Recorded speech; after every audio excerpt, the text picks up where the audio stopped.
All right, let's call this meeting to order. It's Waldoboro Planning Board, December 14. Item 1 on the agenda is determine a quorum. We have the entire board and an alternate here tonight, so we have our quorum. Item 2 is adjustments to the agenda. Nobody has any adjustments. We will move on to item 3, citizen comments. If anybody has any comments that are not related to one of the 3 applications we'll be reviewing tonight, now would be the time. Hearing none, we'll move on. Item 4, applications. First up is the 10-lot subdivision on Old Augusta Road. Great.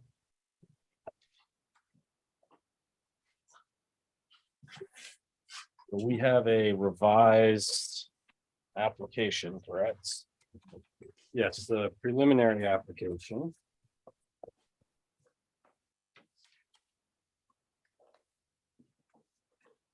So what we have here is 109 acres on Old Augusta Road, Baylor's Corner Road, and Chapel Road. And changes from last time is I've reduced the number of lots from 12 to 10. And there's also, out of that 109 acres, 13 acres of land along Alfred Brook, which will remain undeveloped. And then the lot sizes range from 2.1 acres to 31.5 acres. We've also added some covenants on the properties and lots. The wetlands have been delineated and are shown on the plan. Each lot has passing soil tests.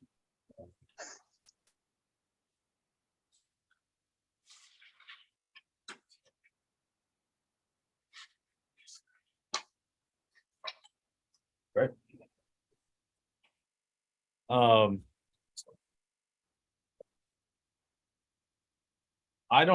Max, I don't have any notes from last time about what was missing from the previous application.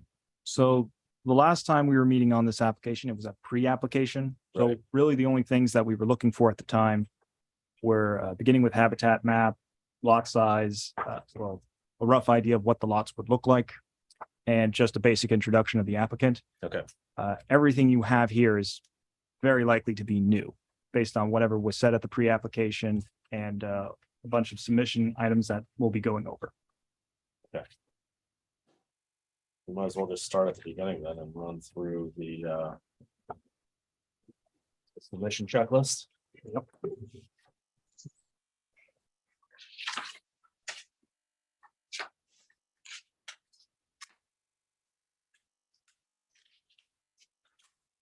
Do you want me to lead through this or do you want to it? Sure, if you would take it, that'd be great. All right. First item, are there any members of the planning board who have a conflict of interest? Seeing none. Does the applicant have standing? You should find his exhibits A and B. Right title and deeds of the property showing that the individual does, or Bucktail LLC does have right to apply, as this is a condition of purchase. This is in the rural district that does allow subdivisions. Are there any issues with this? I do just have a question on this. Have you purchased this land already or not? Nope, so we have a purchase and sale agreement, so. It's contingent on the approval of subdivision. Correct. Okay. I got one question. Yes. I think I asked it last time. So you have these 10 lots. Can someone buy a big lot and then subdivide it itself? Or how does that work, Max? So if someone does purchase a lot and then splits that lot, that would be an amendment to the subdivision. And I'm sorry, Brian wouldn't be the one doing that. That would be the person who's going to be That person subdividing who it. Yes. purchased it would have to come back, or how do? If they're going to split it, then yes. Okay. Okay. And whoever splits that lot has to still meet the minimum dimensional standards, 80,000 square feet. That's not subject to the 5-year rule. If they, well, yeah, if they split it 5 years later, then it's gonna be a different No, matter. but it's split, so since they've split it now, if they split it again, Excuse me. 5-year period, it's not. Sorry, It's not subject. it's not subject to it. not It's the subject. subdivision, it's a subdivision lot. And that subdivision, excuse me, I'm Carlton Johnson. Member of the Waldeboro community, and I've dealt with real estate for almost 50 years. When you approve these lots, they're part of a subdivision. If there was reserved land, then it wouldn't be part of the subdivision. But as long as it's an approved lot, for that lot to be modified in any manner, it has to come back before you. Not subject to the 5-year rule. Not subject to the 5-year rule. It is an approved lot. And it's therefore it's subject to the subdivision law, period. May I ask a question? The Is that big lot possible? the big lot that's next to me, the 30-something acres, does that mean that somebody can buy that and immediately subdivide it by coming before you? What was the plan for the remaining land? This is the to be conveyed to Maine Woods and Waters LLC. Right, so that property is, like Carlton said, was being divided prior to the subdivision, so it's not part of the subdivision. And isn't under the review of the planning board at this time.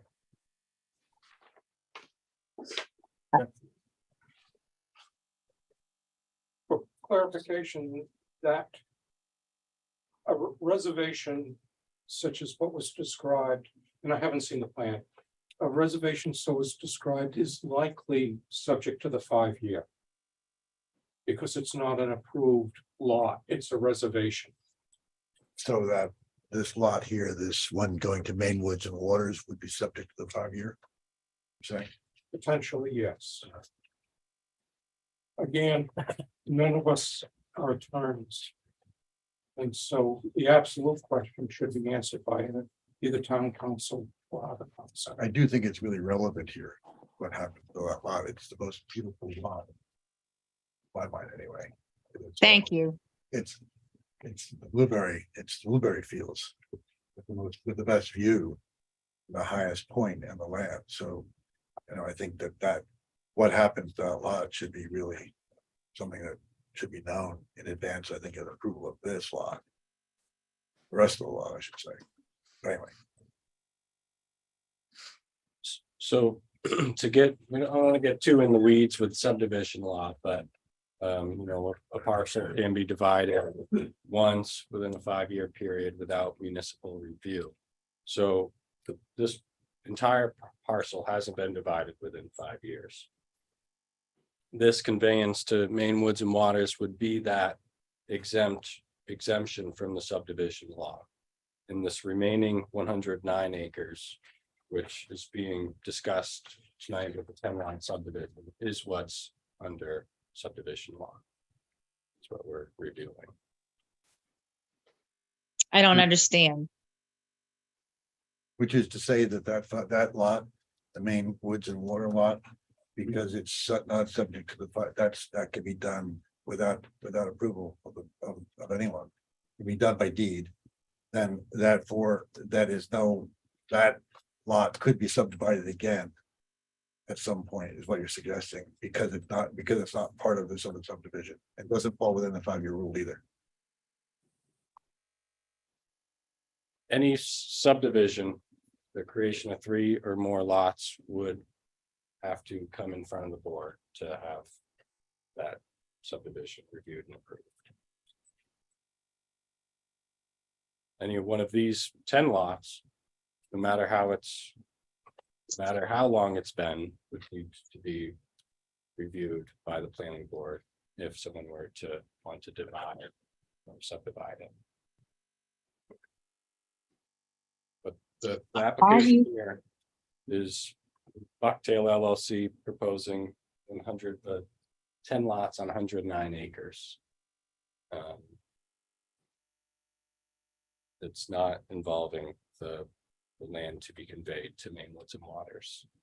As you know, come final approval, if we get to that point, that lot wouldn't be owned by Bucktail LLC, so how could it be reviewed? So what you're saying, I'm sorry, I'm the neighbor next door. So what you're saying is that, I guess what I don't understand is if that lot right now is one big piece of property, how come that big field gets excluded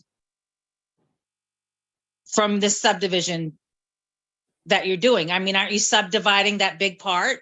I mean, the whole property itself?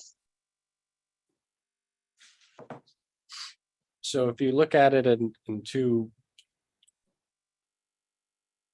This is, can I interrupt Yeah, here? please. This is not the purpose of this meeting tonight. Two, I assume this is being conveyed in a completely different manner to a different entity. Are you in control of this entity, Maine Woods and Waters LLC? I am a member of that. Okay. So that lot is not part of the subdivision whatsoever. This is not part of the deed conveyance that is in here, correct? That is, it's a separate entity. The entire property is being conveyed under that purchase and sale agreement. Including this section that's to be given to Maine Woods and Waters. Correct. So that land is not being, I'm sorry for cutting it. So that land is not being retained by you or hasn't been split off already? No, it hasn't. Okay. If I can talk about the process in which this would is happening, maybe that would add some clarity. So this, all the property on the plan here gets, bought by me or an entity. And then if that's the case, this one lot could be divided where there's no municipal approval needed or review because it doesn't meet the subdivision law. It's not a subdivision. So the remaining land, which is the 109 acres, I'm proposing to be divided into 10 lots, which does involve the subdivision review. And so that's what we're discussing is the 109 acres to be divided into 10 lots.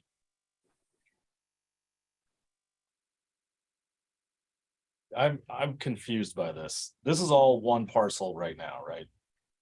Correct. Yep. And you're dividing this lot into 10 lots plus this lot and this other area that's to remain in conservation. So I So guess, how is this not part of the subdivision?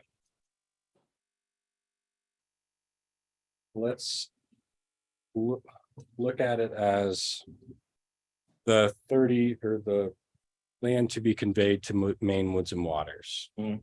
That could be reserved by the seller or conveyed to someone that isn't me or that I have an entity that I have no part in. So, I could convey that to you.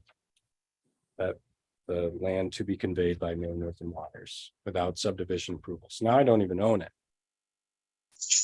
Well, to divide the section out, wouldn't you be subdividing it along with the other 10 lots? Nope, because So this hold would on. happen first. Carlton, But aren't you buying it in this purchase and sale agreement? Correct. And then Bucktail is gonna sell it to Maine Woods and Waters?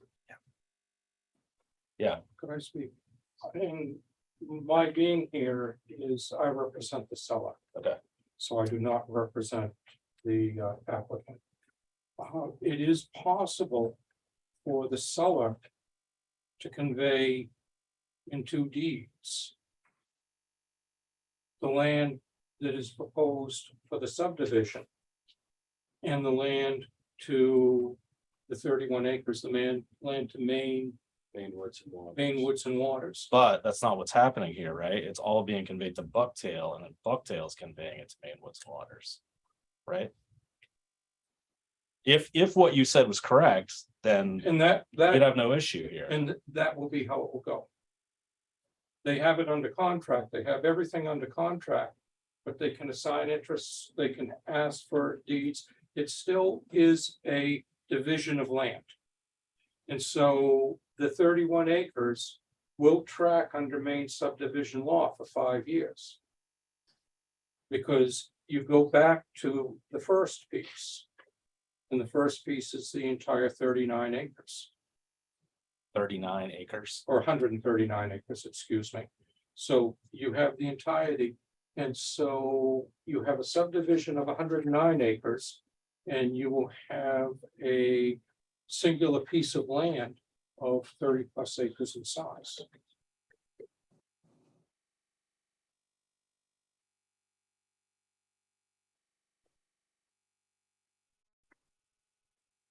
If that's how that's how it works out, then I guess that we can consider that lot not part of the subdivision.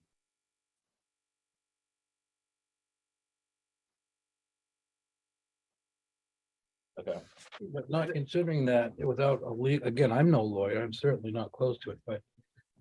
It's kind of like Botsky, I think, maybe, I mean, is there any hard and fast max legal way to remedy for this? So like 2 years down the road, people don't say, well, no, it wasn't legally, that wasn't proper protocol. Before going too further in this, Brian, just to confirm, this is only the preliminary plan tonight. That you're not doing, okay. That is correct. So I can have that clarified by the final plan as Yeah, well, well, that this Without, is allowed through MMA, just to have that cleared up. okay,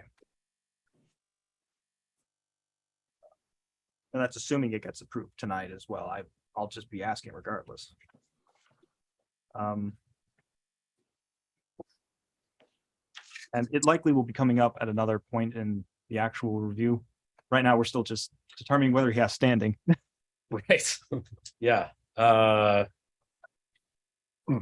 well, I think it's pretty clear that, you know, there will be standing. It's this lot is a little confusing, but that's fine. Let's move on to the next item. Is the application complete? I think we're gonna determine that in a minute. Yep. The findings of facts. There is a correction I do have to the public hearing portion of it. So should I just go through this now, or? Sure. And keep in mind, this is just a draft copy for those who are not aware of doing this part. Town of Waldeboro Planning Board has considered the following application for map R20 lot 22, including supportive data, staff review comments, public hearing testimony, and related materials contained in the record. The planning board makes the following findings of fact. Project description. The applicant is creating a 10-lot subdivision with remaining land. The planning board is authorized to review subdivisions. The applicant/owner. Applicant is Brian Rea? Ray. The applicant is Brian Ray. Current owner is the estate of Monty Jones and soon to be Bucktail LLC. Project location. Property under consideration is map R20 lot 22. The lot has a total acreage of 135.5 acres according to the Waldeboro Tax Assessor's agent. Zoning, the lot is zoned in the rural district, which allows subdivisions with planning board approval. There are portions of the property that are located in the limited residential shoreland zoning district, and I believe part of it also in the stream protection, but that's just not included in here yet. Existing land use, residential/agriculture, proposed land use, residential, agriculture, conservation, and division into 10 additional lots. Previous permits, the only documents on file related to permits were for commercial harvesting in 2005 and 2020. Planning board submissions, the town planner deemed the application ready for planning board review. The applicant submitting the following: 1, a copy of the site plan review document. 2, a copy of the purchase and sale agreement as well as the current deed. 3, a copy of proposed covenants. 4, the following maps: a drainage and environmental map, beginning with habitats, water resources, soils, floodplain map, Waldeboro shoreline zoning map, and beginning with habitats, high value plants and animals habitat map. 5, letters from Maine Historic Preservation Commission regarding historic sites. 6, a list of abutters. 7, subsurface wastewater site evaluation by a licensed site evaluator. 8, a land survey showing the this should say 10 lot subdivision. By Boynton and Associates LLC. 9, a letter from Hatch Well Drillers regarding potable water. Finally, for the public hearing, Lincoln County News ran in their December 7th and December 14th editions of their newspaper, the legal advertisement for the public hearing of this application. On December 6th, the town office mailed notices to the owners of the properties that directly abut the borders of the property under review. And then this is where it gets different from the draft that you have, because I only found this out today.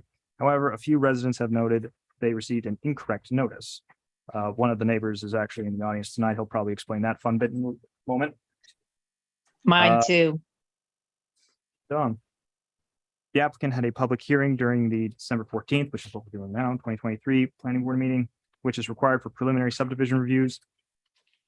And a letter from multiple residents has been submitted and should be with your documents. That was submitted to the planning board, noting the concerns over sections 3.10 and 12.3.8 regarding open space preservation.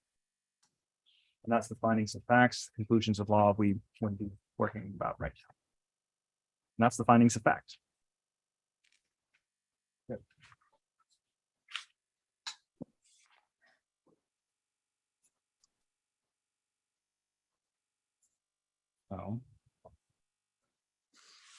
All right, well, let's keep running down through the list here. Section 3.5.1.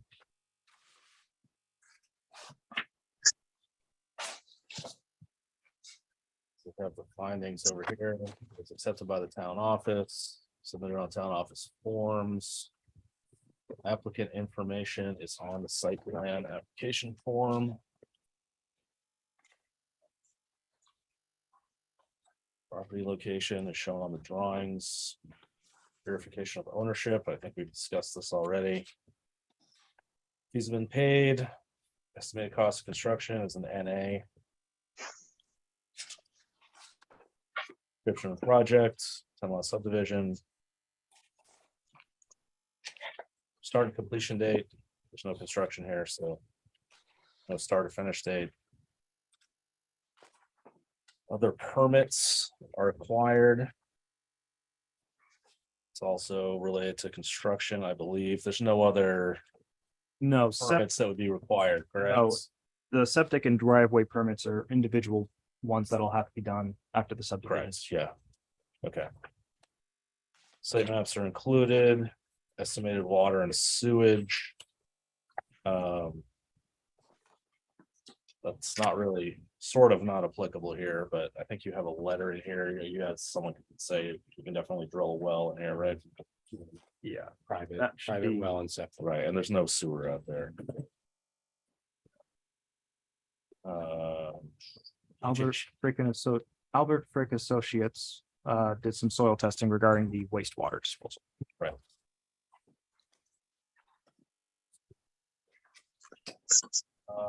Vehicular and pedestrian traffic. This is not applicable, I assume, because you're not doing the construction out there. Right. Yeah.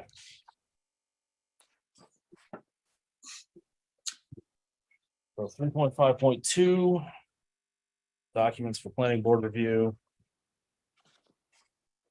We have survey drawing in the application, which is relatively complete. I think we have a approval block here. No, that's registry of deeds. Just need to add that approval block onto the drawing. Revision block. Let's see a revision block on there, but usually is one.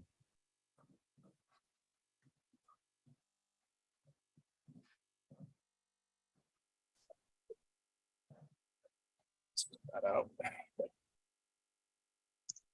Conditions of approval block, it's also not on there. Building and structure drawings, there's no building proposed. Estimated peak hour of traffic and average daily traffic. How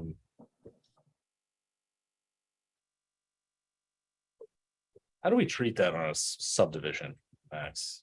That's regarding the use itself. So there's nothing being proposed other than just putting some lot lines there, so there's no anticipated increase in traffic at this time, because it's all going to depend on what's being built there. It could be homes, it could be, High-rise apartment building, right?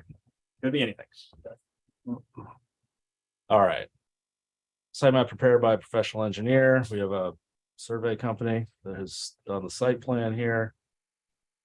Stormwater and erosion control plans, it says refer to land survey. You're not doing any construction as part of this subdivision, Right. right? No, not really applicable, but But, there is a storm, there is a erosion control. yeah, I was about to say, on the left side of the land survey, you'll see erosion and sedimentation control map.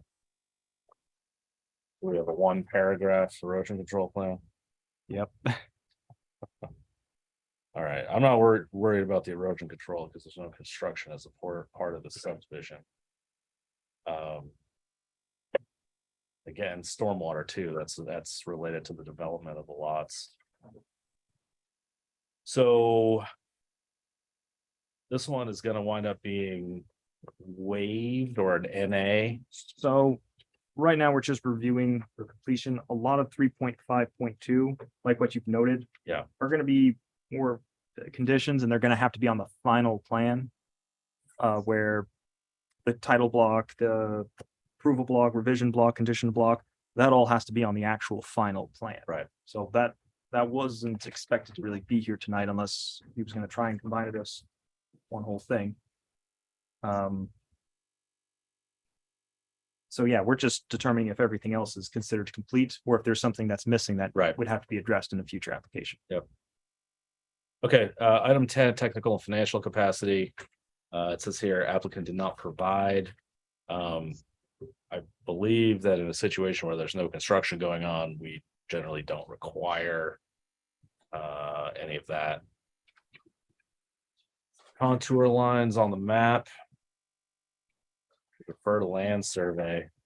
Yeah, you can see. I don't, oh, Yeah, you can very see them. faint, huh? Oh, now I see them. All right. Can the color be brought up in the final plan? Oh, yeah, I mean, if On it the was- larger plan that Yeah. they're really, they're apparent. yeah, sure. But it's hard on a small. Yeah, and fire protection. Again, this is related to the development of the lots, not the subdivision of the lots.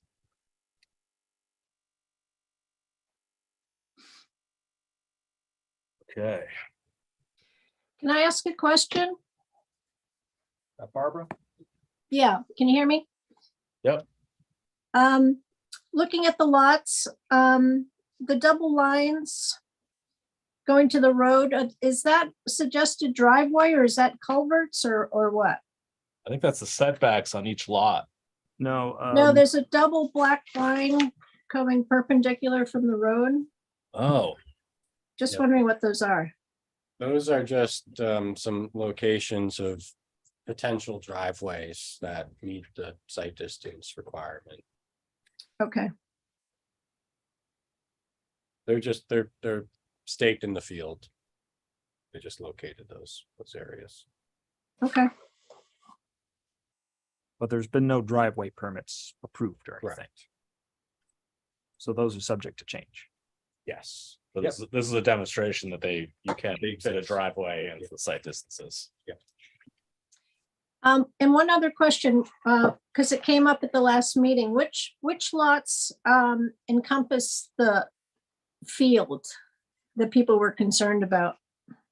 What number lots?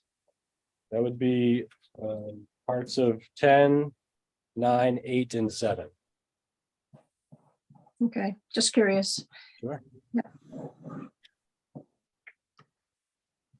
All right, Article 7, buffer areas. Note here says refer to map.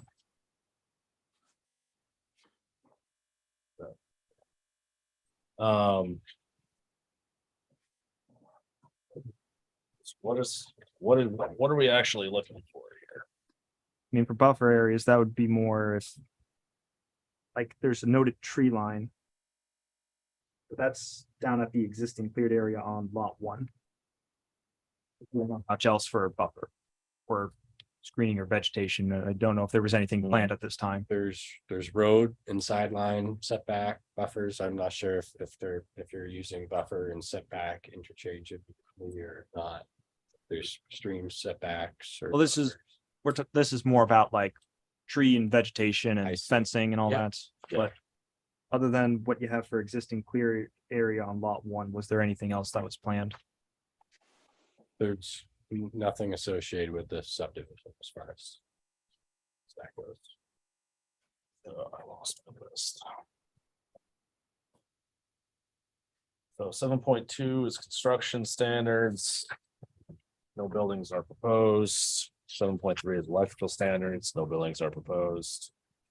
7.4 is the historic village district architectural standards. That's not where this is located. 7.5 net developable acreage. Refresh my memory on here.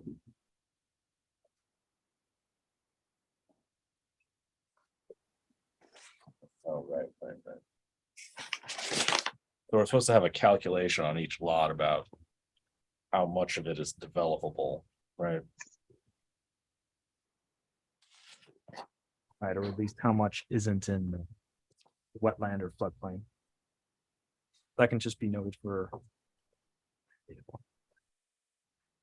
A lot of that's really, really wet because I ride my horse through.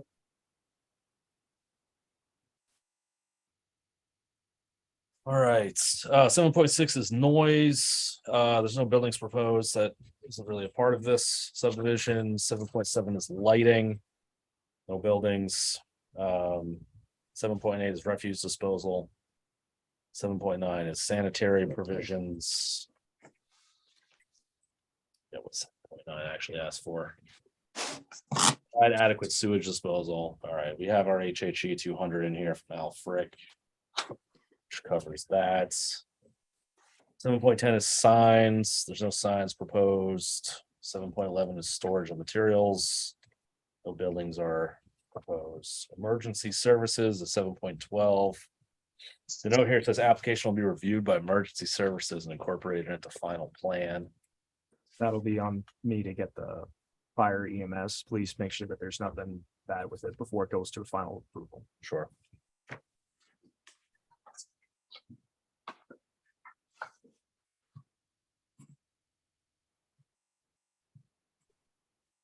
And then 7.13 archaeological and historic sites. So we have a couple of letters in here. One says this is an area that might have archaeological significance, and then you had a survey of some kind done.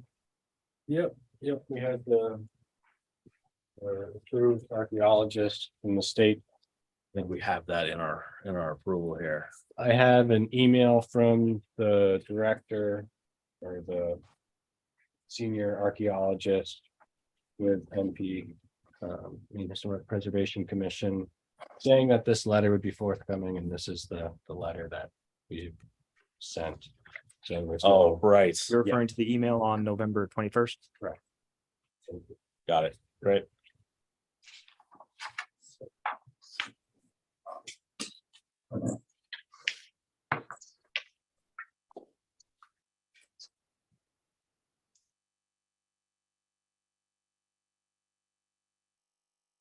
Got it. That is it for Article 7. Article 8, environmental standards. First item is 8.1 stormwater management.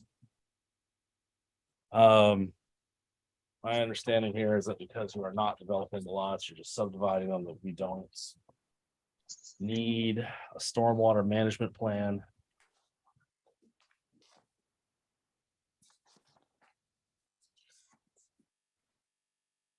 I can't really see how this would apply here.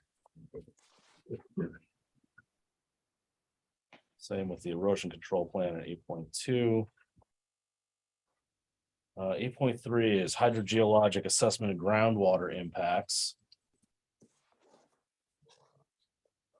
And our note here says no buildings are proposed. They'd have to be using about 2,000 gallons of water. for that to be triggered. Right, okay, so that's not applicable.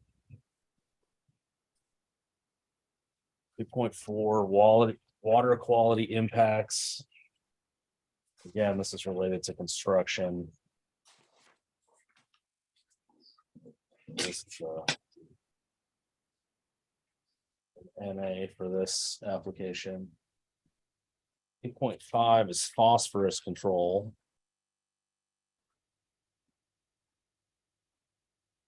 The note here says no buildings are proposed. That'd be if there's buildings in a Great Pond watershed. It's only related to buildings. Just development in a Great Pond watershed. I just had no buildings are proposed. Okay. Makes sense. 8.6 is soils. The note says refer to exhibit G.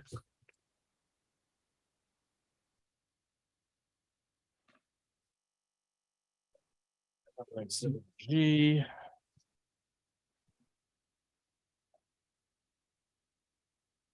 We have a soil map. Let's see which area.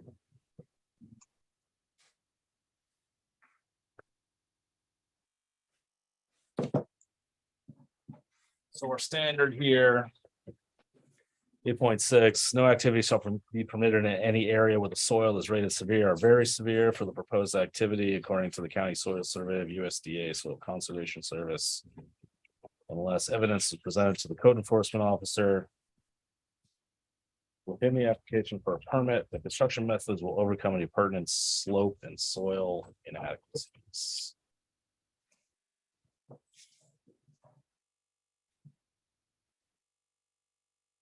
We have our map here. In exhibit G, and this is a farmland classification. Not sure how to square this up with what I just read in that standard.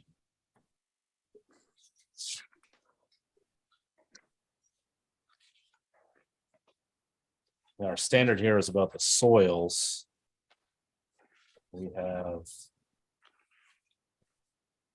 Yes, these are soil types. Okay. It's the standard. Referring to just, not developing wetland. Yeah, that could be referring to either some very rocky areas where it's hard to actually build something, or if it's a saturated area where it's, again, like wetlands, very hard to develop on there. That can be noted because it does have the different types throughout it. And usually if it's an ideal place for farmland soil, that's usually a very good spot for development. But that's something that can also be clarified. Yeah, I'm not familiar with the USDA soil ratings. Well, it has to do with slope and other, factors that make it good agriculture land. It's just, is it forested? Is it cleared? Is it what the type of soil, how much slope there is, how rocky the soil is? It's just, it's interesting, but it doesn't really pertain to the subdivision. Does it, Max? Do these issues really matter? Well, these are the general and environmental and road standards that we have. And then there's also the subdivision ones as well. Most of these just aren't applicable. Yeah. I am under the impression that this is related to construction. Not every soil will stand up at every slope. Some soils at a steep slope will just collapse on themselves. I think that's what this is talking about, but I'm not entirely sure. Let's move on to 8.7, air and water pollution. There's no developments in the subdivision, so this is not really applicable. 8.8 is aesthetic, cultural, and natural values. And let's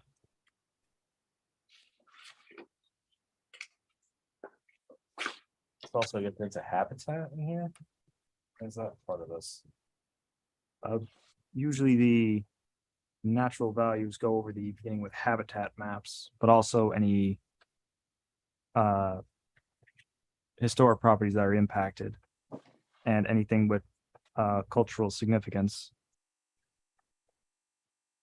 Okay.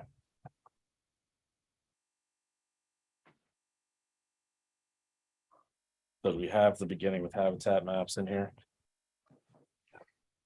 That was provided in the pre-application as It's well. in the free application, but it's not in the packet. No, it's here. It's just gotta find the actual exhibit. Some, Is it Exhibit J? Is that the one? It's a well, new, well, I exhibit haven't seen F, that before. exhibit F shows the beginning with habitat map that was shown last time. But Barbara might, probably right. That's exhibit J. Yeah, exhibit J just shows some more beginning with habitat ones. This one showing the high value plant and animal habitats. For the whole town. Hold on. But then on the next page, you see a zoomed in one of just the parcel. Showing the brook going through it and everything.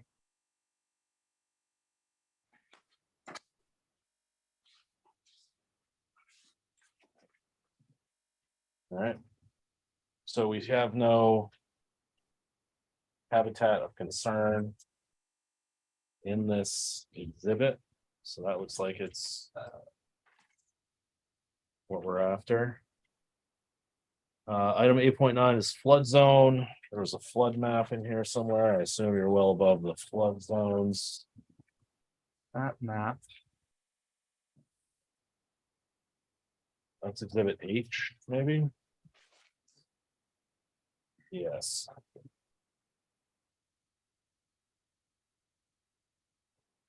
The FEMA flood zone is on the survey plan. It's, oh, really? It's got a red line. Lot to see there. But it's a thin red solid. A thin red solid line. Oh, surrounding the stream? Right. Got it. W- Okay. Can I ask a question while we're looking at the survey right now? There is a orange line that runs lot 3, lot 2, lot 1, up to lot 4. And it seems to be identified as Town Shoreland Zone Limited Residential Zone. What does that mean? Is that a question for me or for Brian? It's for Brian. Sure. That's just showing the zoning boundary on the subdivision plan. So that line is what's represented on the town shoreland zoning map.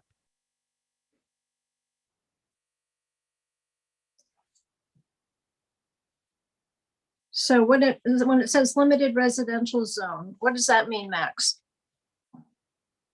So in lot 4 a lot of lot 4 is totally encompassed in lot 3 by that line. So So what does that mean for limiting residential? limited residential means that you can still build like a single family or a residential structure on there. But, out in the rural area, you might be able to do some more industrial type things or commercial activities. And that likely won't be happening within 250 feet of the pond or the brook that's identified there. That instead is mostly just going to be residential up to maybe 100 feet away from the normal high water line. And then if a permit is put forward with something being built there, it has to get shoreland zoning approval as well.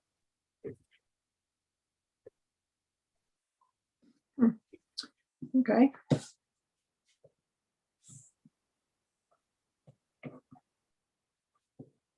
So I'm still confused by this line. Which side of this line is the shoreline zone? The north side? Correct. The shoreline zone, it's following the 250 feet from emergent wetland. That kind of shrubby, marshy looking area visible from Fayler's Corner Road. So that's the resource, and the 250-foot approximate shoreland zone is around that area. Okay. It's just sort of odd that the shoreland zone then goes right across the stream and ignores the rest of the stream altogether. Right. Okay. All right, where were we? Flood zone? Yes, and funny enough, the next one was 8.10, going over rivers, streams, brooks, and wetlands.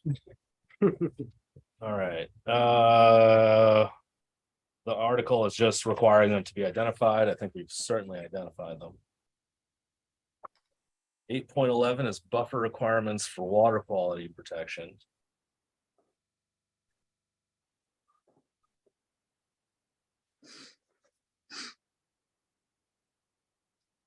This is all related to buffers protecting the waterways, which again, is going to be the responsibility of the party developing this. There is a built-in buffer to the wetland there within the shoreland zone. 75-foot wetlands. No, the setback, yeah. And then there's also stream setbacks, 75 feet from the stream. Right. On the streams as well. The buffer that we're referring to is a vegetated buffer. So, it's not the setbacks. Just a quick note for the rest of the planning board. The floodplain map, you can see it as Exhibit H. That's actually the FEMA flood map. Okay, Article 9, roads, parking, driveways, and traffic. So 9.1 is traffic impact analysis. The note says it's not required because you're not reviewing a development where we'll have parking for more than 50 vehicles or more than 100 trips per day. 9.2, street access, driveways, road construction standards, no streets proposed. Driveway permits will be on a case-by-case basis. Brendan, if I can, do you mind if I jump in on Yeah, this? sure. I did have a resident who wanted to talk on this item. If you want citizen comments now on it, or Might as well. Why not? Edward, did you want to? Yeah. I have the copies to hand out. Okay. When you take all these.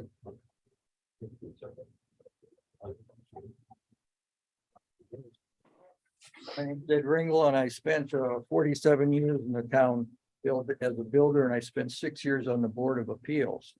And it's part of the Board of Appeals that I'm here cautioning the planning board about. As I looked over this, we have 9.2.7 vertical alignment. If you could turn to that right there and take a look at that. Today, I wanted to see what it was going on down there, so I ran down there to see where the driveways and how this thing was splitting off from the road. This has to do with the old Augusta Road.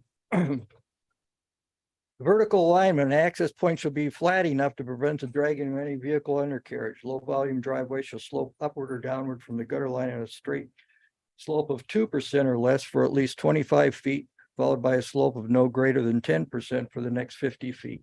The maximum grade over the entire length not to exceed 15%. That's what we're looking at here. If you go on the old Augusta Road and you look out on this property, it immediately drops right off and then it goes down a slope. I took my Forester compass with elevation and Nikon rangefinder and got a slope of about 8% from the asphalt paving there down to where it starts to belly out. Okay, it bellied out at about between 81 yards and 130 yards. Now, if you look at how a driveway would be, that is pictured here where in the middle of that piece of paper there, that's the 8% slope that my elevation meter, they're on ahead in red. The upper line there is what a driveway would look like going down through there. Now, this is just rough because I was walking down the road, but it was all coordinatedly rough, some higher, some lower. Now, if you look at, I also put a house in there, it's 70-foot setback. So if you looked out from the old Augusta Road, if you would like to stand by the old Augusta Road and look out there and picture what it's like 150 or 125 or 150 feet out there from level, you can see how much it drops off. So if you had a driveway that met the very, very minimum standards out there to the road, you'd have a drop off at the road at about 3.5 feet plus, and plus, depending on where you were standing, which is up here, of fill to go that length. You go down to the below that, and if you go in further than 70 feet from the road, you still have three feet of fill, 12 feet wide of driveway that would be mandatory for you to meet the minimum standards. So what I want to caution you about on a planning board is the viability of what you're going to have there for a residence.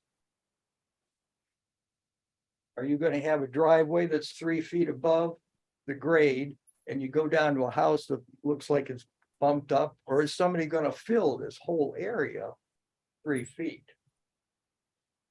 Now, he's proposed, this gentleman's, his job is to propose a subdivision, but not construction standard of construction that's listed in there.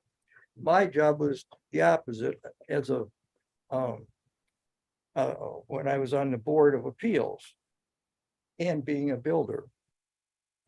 So my suggestion to you is that if you go ahead with this, the next plan that you have there, I would suggest that you require at least a 2-foot elevation plot to that whole area that can have an amount of fill like this 3 feet, like coming off Old Augusta Road with these driveways. These driveways now, the road just, I don't know that you can walk down very easy from the road. It just dips like that and then it goes out. That's a hole to fill. And you're filling it for a long, long way. It's like, half a gravel pit. I don't know how anybody could put a decent, in other words, if you go over 20%, or if you have so much money invested in your excavation, you don't have enough for these smaller houses that are going in there. So I would say I don't care whether the subdivision goes in or not, or whether you adopt this plan or not. But I would suggest to you that you have a full elevation plan there, make an assessment to see if this is even a viable subdivision in that area. And so it's just my suggestion to you as planning board member, so you don't get blindsided by it, because somebody's going to be coming up here, or you're going to have driveways that don't meet the standards and they're just going to go straight down. And is that just not meeting the standard, or do you think it's unsafe, or what's the? You have right here the standards, like the minimum standards. Right. That upper line is the minimum standards, and the lower line is what you have there for a contour now, going from the street down. And you could see that it continues right down through there, 3 feet or 3.5 more feet above the level of the ground level. Now, I wouldn't put a driveway 12 foot wide or whatever here for a standard, and 3.5 feet go down to the house and continue down, and then have a house sticking up, or you'd have to fill the whole area. What I'm saying is, you can make your own judgments. I just thought I'd do this rough. It was real rough. I said, I can't believe that they're going to subdivide it in this manner, because when I saw it, I thought they were going to have a road down below and then have a more level place to put residences. That wasn't the case. Coming off Old Augusta Road, it's a drop, boom, And if you go there and look out, it's self-evident. You don't need this and it doesn't have to be perfect. This is as good as I could do in a half hour or something running down through those sites from the road. But something that's self-evident compared to perfect, you can go ahead and judge it yourself. You just walk out there and look. But I think that you should require that there be contour elevations that you can read on that plot plan and will show you what's going to happen when somebody tries to build, or maybe they're not going to be saleable under those conditions. I mean, everything that you've described so far just sounds like an expense to the buyer of the lot.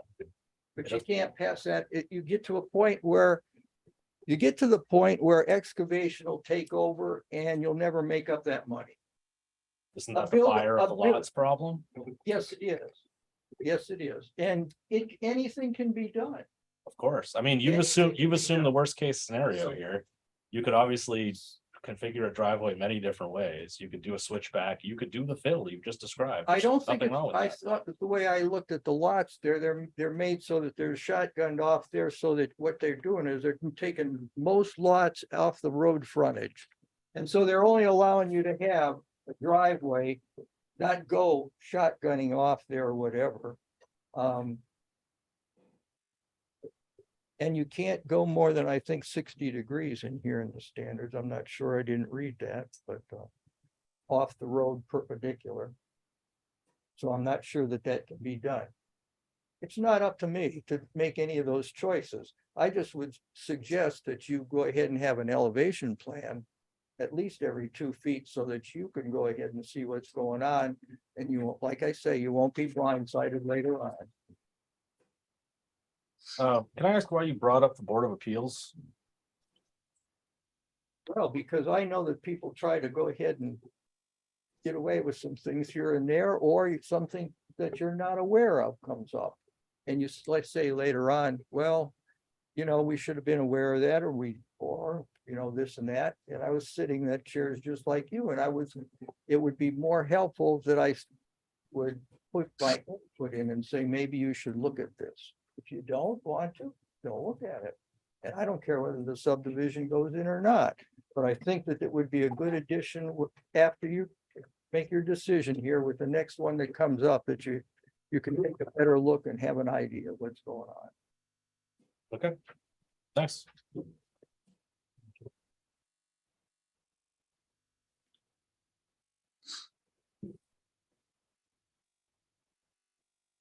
Lost my sheet. Whoa.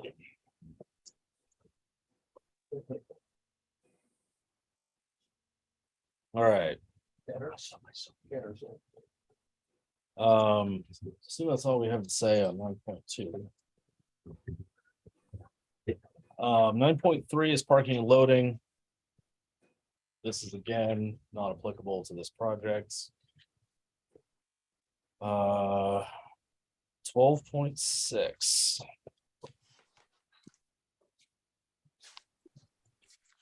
So this is our preliminary plan submission, subdivision. Already gone through some of this stuff. Application fee's been paid. Preliminary application plan. Preliminary plan application form. It's been attached. Waiver request form. It says here financial technical capacity is the only item missing. Yeah, I didn't have an actual waiver request form, and the only thing that I saw is like not applicable was the financial technical capacity. I didn't know if there was a waiver request that you were making. If necessary, I mean, there isn't any financial. There's nothing here that, you know, I'm proposing that costs any. Right, yeah. If you want a formal waiver, we can do that, but. I mean, is that what we have to do with this? Does this require a waiver? I mean, For a subdivision, there should be like a form that says any waivers that they want, so that it's noted in the final plan. all right, well, then let's make that happen for the Sure. final. Does he want to comment on what Ed had to say? Oh, I don't know. But you know, Did you have any response to the comments about I the mean, driveways? I think there's a million ways you could do do this while still meeting the standard. I'm not proposing anything there, and ultimately it is up to the future landowner whether they're gonna develop and build a house or not. Not, Let's see. Item 4 in 12.6.2.1, we have our location map. It says here, it's to be drawn showing existing subdivisions abutting the property, locations and names of existing roads, boundaries of all zoning districts, outline of proposed subdivision. The note says lots don't show different zoning. It is all in rural. There are parts that are different in different shoreland zones. Is this the orange line that we were just talking about? the limited. Yes. Okay. All right, item 5, general information. This is all provided in the form. Item 6, subdivision plan is not more than 100 feet to the inch. We have inches 200 feet. Yeah, due to the size of the project, it can't fit on a 100 foot by 1 inch scale. Let's see, all the rest of the information in this item is provided. Is that what your note is saying? Oh my God, this thing was on forever. Okay, Yeah, I know. we've already talked about most of this, subsurface wastewater test pits. I think we're gonna get to that in the application here eventually.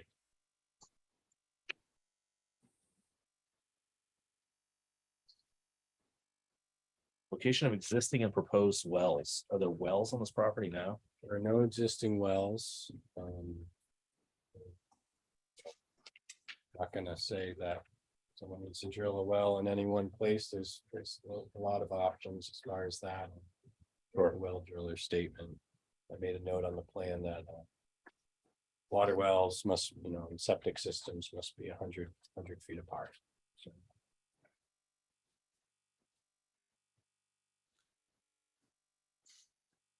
I think we've already talked about all the rest of this. All right, item 7, statement indicating how solid waste from subdivision will be handled. And then it says septic soil testing letter provided. Isn't solid waste trash?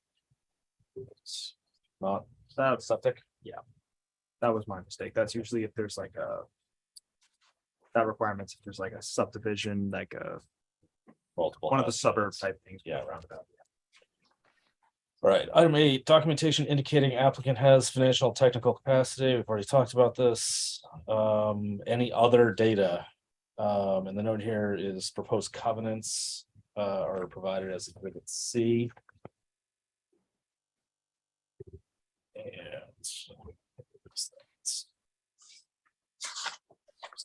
Part now. And they're also noted on the land survey on the left side above the erosion and sedimentation controls. It's the same rest Yeah, same one. on the drawing. All right, so I might as well read through these just so everybody can hear it. Commercial activity on the premises will be prohibited. However, commercial activity associated with an in-home occupation, professional trade, farming, and the rental of dwellings shall be allowed. No single wide mobile homes or manufactured homes shall be allowed on the premises. Campers, travel trailers, and recreational vehicles shall be allowed, but shall be removed from the premises between December 1st and May 1st of each year. Campers, travel trailers, and recreational vehicles may be stored on premises in conjunction with the residence. Storage containers shall not be allowed on the premises unless used during construction of a dwelling. Unregistered motor vehicles, junk, trash, or debris shall not be allowed to remain on the premises. All structures erected on the parcel shall be promptly and expeditiously completed with a quality exterior siding and finish, including paint, stain, or varnish on any exterior surface above the foundation within 18 months after construction is commenced. That is the end of the covenants. What's next? Section 12.8, performance standards. All subdivisions shall meet the applicable performance standards and requirements in the land use ordinance in addition to the following performance standards. Fresh my memory on this.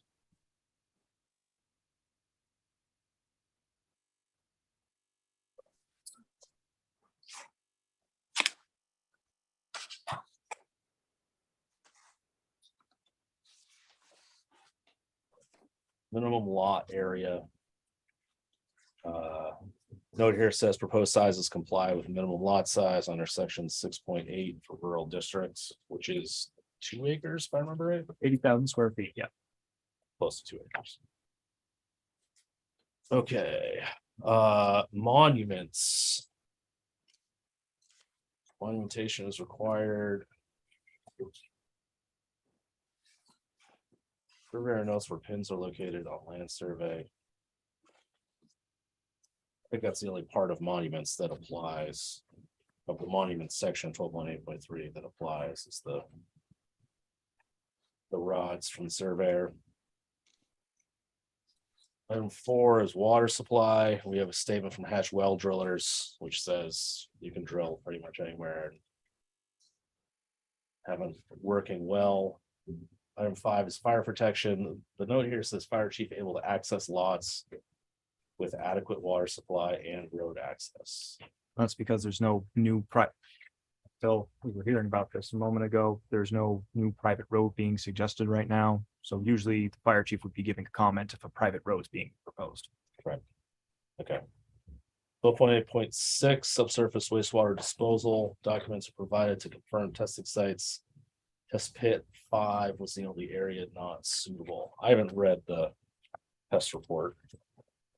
Correct. Test pit 5 originally by Alfred was not suitable because it was within the shoreland zoning district, but we've retested and have a test pit that meets the requirements. And is that information not in this packet? It is in the packet. Oh, it is. Yeah. Okay. Ron Smith, Associates did the second round. Oh, that's why there were 2 of them. Yeah. Got it. Okay. See, it's the standard. All right. 12.8.8. Water body protection. Locations must be shown. That's already taken care of.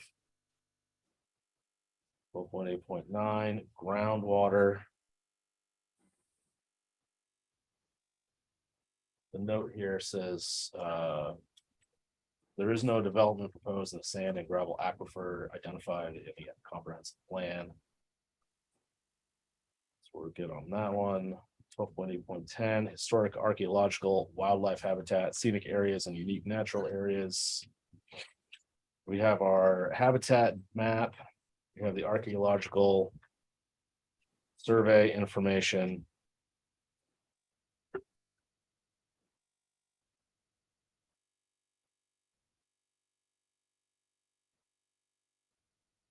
believe that's the end of that one. And just as a reminder, in the packets that you all got just when you arrived here, there was the citizens sign thing that noted 12.8.10 as a note of concern for them regarding open space preservation. Yes. Well, why don't we talk about that then? Is the person attached to that letter here tonight? You want them that at the podium as well, or? Yeah, sure. I guess, I don't really have a whole lot to say about it. I mean, I put it on, I didn't think I was gonna be here. That's why I wrote that letter and went, and we, Do you mind just saying your name for the, oh, at sure. least for the minutes? I'm Garrett Adolphson.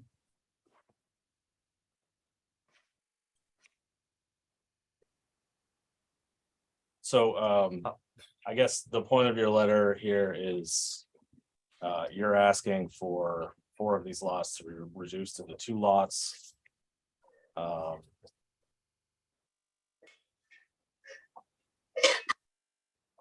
Yeah, I'm asking that you, upon condition of approval for this, you guys take that into consideration because really the only issue that myself and the abutting landowners have is that they're gonna make a real mess of that field if they put 4 driveways in and 4 houses. And it's interesting that Ed just attested to that, same because I've never met him.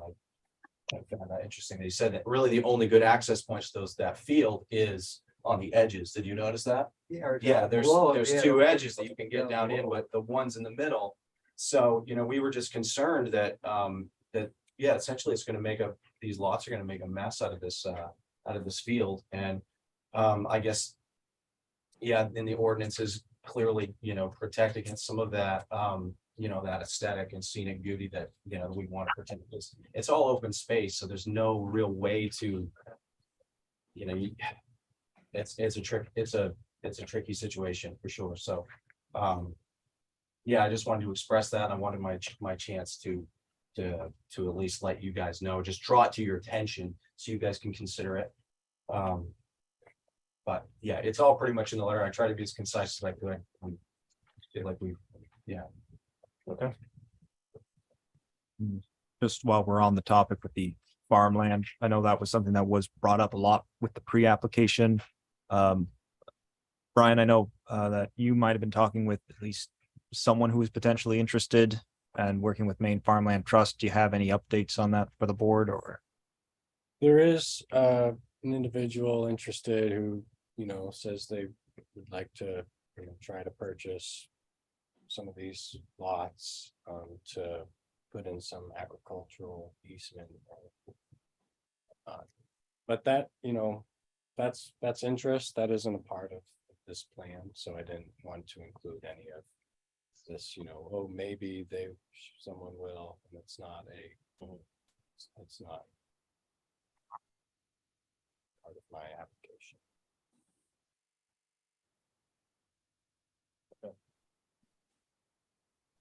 And, you know, originally we did have more lots in the field. They met, you know, the dimensional requirements and whatnot, but we have reduced that number since last meeting as well.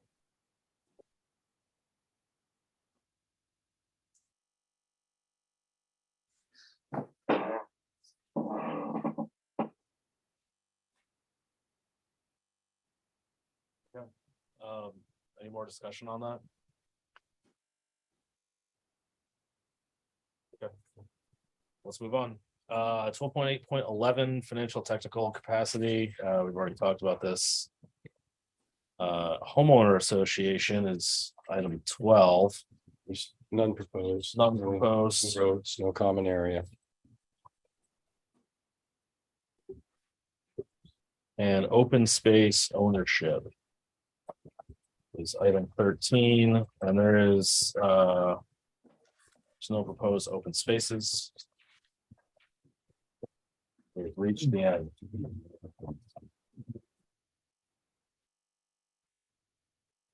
All right.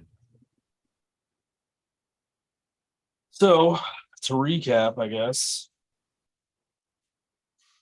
Could I ask a question first, Brandon? Because I don't really understand it, I'm going to paraphrase this and tell me if I have this correct. You had 139 acres to start with. You're going to take 109 acres and make 10 lots that would be immediately for sale. The 30 plus acres that you're keeping, basically you're sort of keeping it under your original ownership. Does that mean that that lot, it's still a piece of land or a lot, it may not be immediately for sale, but it could be. Does that mean that that lot could not be considered for a subdivision for at least 5 years? Am I understanding that correctly? It's going to be conveyed separately. So it could, there. should- All of them are getting conveyed separate. Oh, I see. From Oh, no. Says he hasn't bought it yet. I see. Yep. Hey, Okay. right, And then right. what? That's what was Carlton was saying. It's gonna wind up being conveyed separately, and that's not what's shown in the PNS right now. They're gonna convey that separately to a separate entity, and so it can be subdivided by this other entity. So when the new plan comes to us, it won't show that lot? The new survey?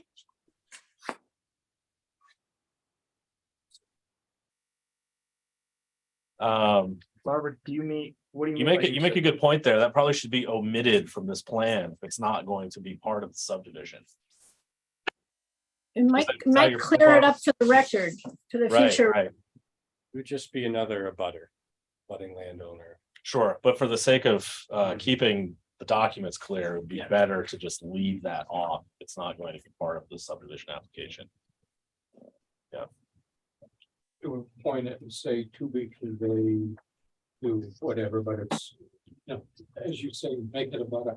Well, like you said, it's not going to be part of the conveyance, right? to address her question. It's still, if any additional subdivision happens on that 31 acres. Within 5 years of final approval of this plan. It would constitute creating a subdivision and it would have to come before the board. That piece could not be split in two. Within 5 years, because it's still part of the original conveyance. The conveyance is going to occur somewhere close to approval. And in that conveyance, you've created two parcels out of one. So. Oh, I see. what I you're was, saying. about to say, this is actually very similar to the next subdivision application we have, Yes, where they did the one big split off and then about 5 years or within 5 years, right. one lot became two. Because So once it's- you cut it in half, once you Yeah. cut this 31 acre lot in half, then you have Then you're 3 triggering. lots. Then you're triggering. So to answer the question, there will be a 5-year period. Before that piece could be divided again without coming before this board. Makes sense. Okay, is there anything else that we need to do with Brian Ray? One more question. I've got my magnifying glass here, guys, so I'm really been using it. On your legend, there's a WOSS 75-foot WAS setback. I have no idea what WOSS stands for. Sure. So WOSS stands for Wetland of Special Significance. Ah, That is a non-forested wetland greater than, I believe it's 20,000 contiguous square feet. So that's the resource that the town's shoreline zoning map is mapping as limited residential. And so from the upland edge of that non-forested wetland, there's a 75-foot setback where it's pretty much a no disturb vegetation buffer setback, if you will. okay. I think the other thing I just would note is that because earlier there was the district differences, there is the limited residential that's in that sort of northern boundary that is marked with that orange line. But in the southern area that's in the conservation area, part of that is in what town has as a stream protection. That was just a bit of a clarifying item. I just wanted to bring up and maybe have that corrected in the Have final that plans. if that's shown on possible. future plans, yep. Okay, thank you. So for next steps, it's quick. Well, I say quick. I'm only saying that because I'm looking at the time and realizing what we have left for applications. The board would discuss the information that's been provided, including the citizens' comments that have happened, or if there's any other citizens' comments that you want to hear at this time, and decide whether you wish to table it until some possible amendments are made based on what you've heard tonight, or if you want to have it approved, but having go to the final plan with whatever conditions or amendments that have to be made, such as I know the stream protection or any notes or comments that were throughout here, like me clarifying the conveyance item or the like we'd get the updated letter for everyone else to see for the historic preservation and a few others, but now it's just a discussion amongst the board. I mean, we're basically at a point where we need a couple of documents fixed. And we need a response from fire EMS, if they have any comments on this. I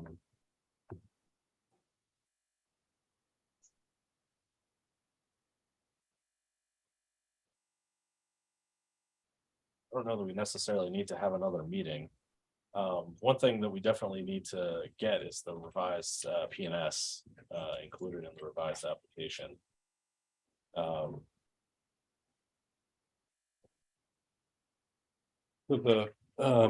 You only need a right, title, or interest, so in this case, right to purchase for this preliminary plan, correct?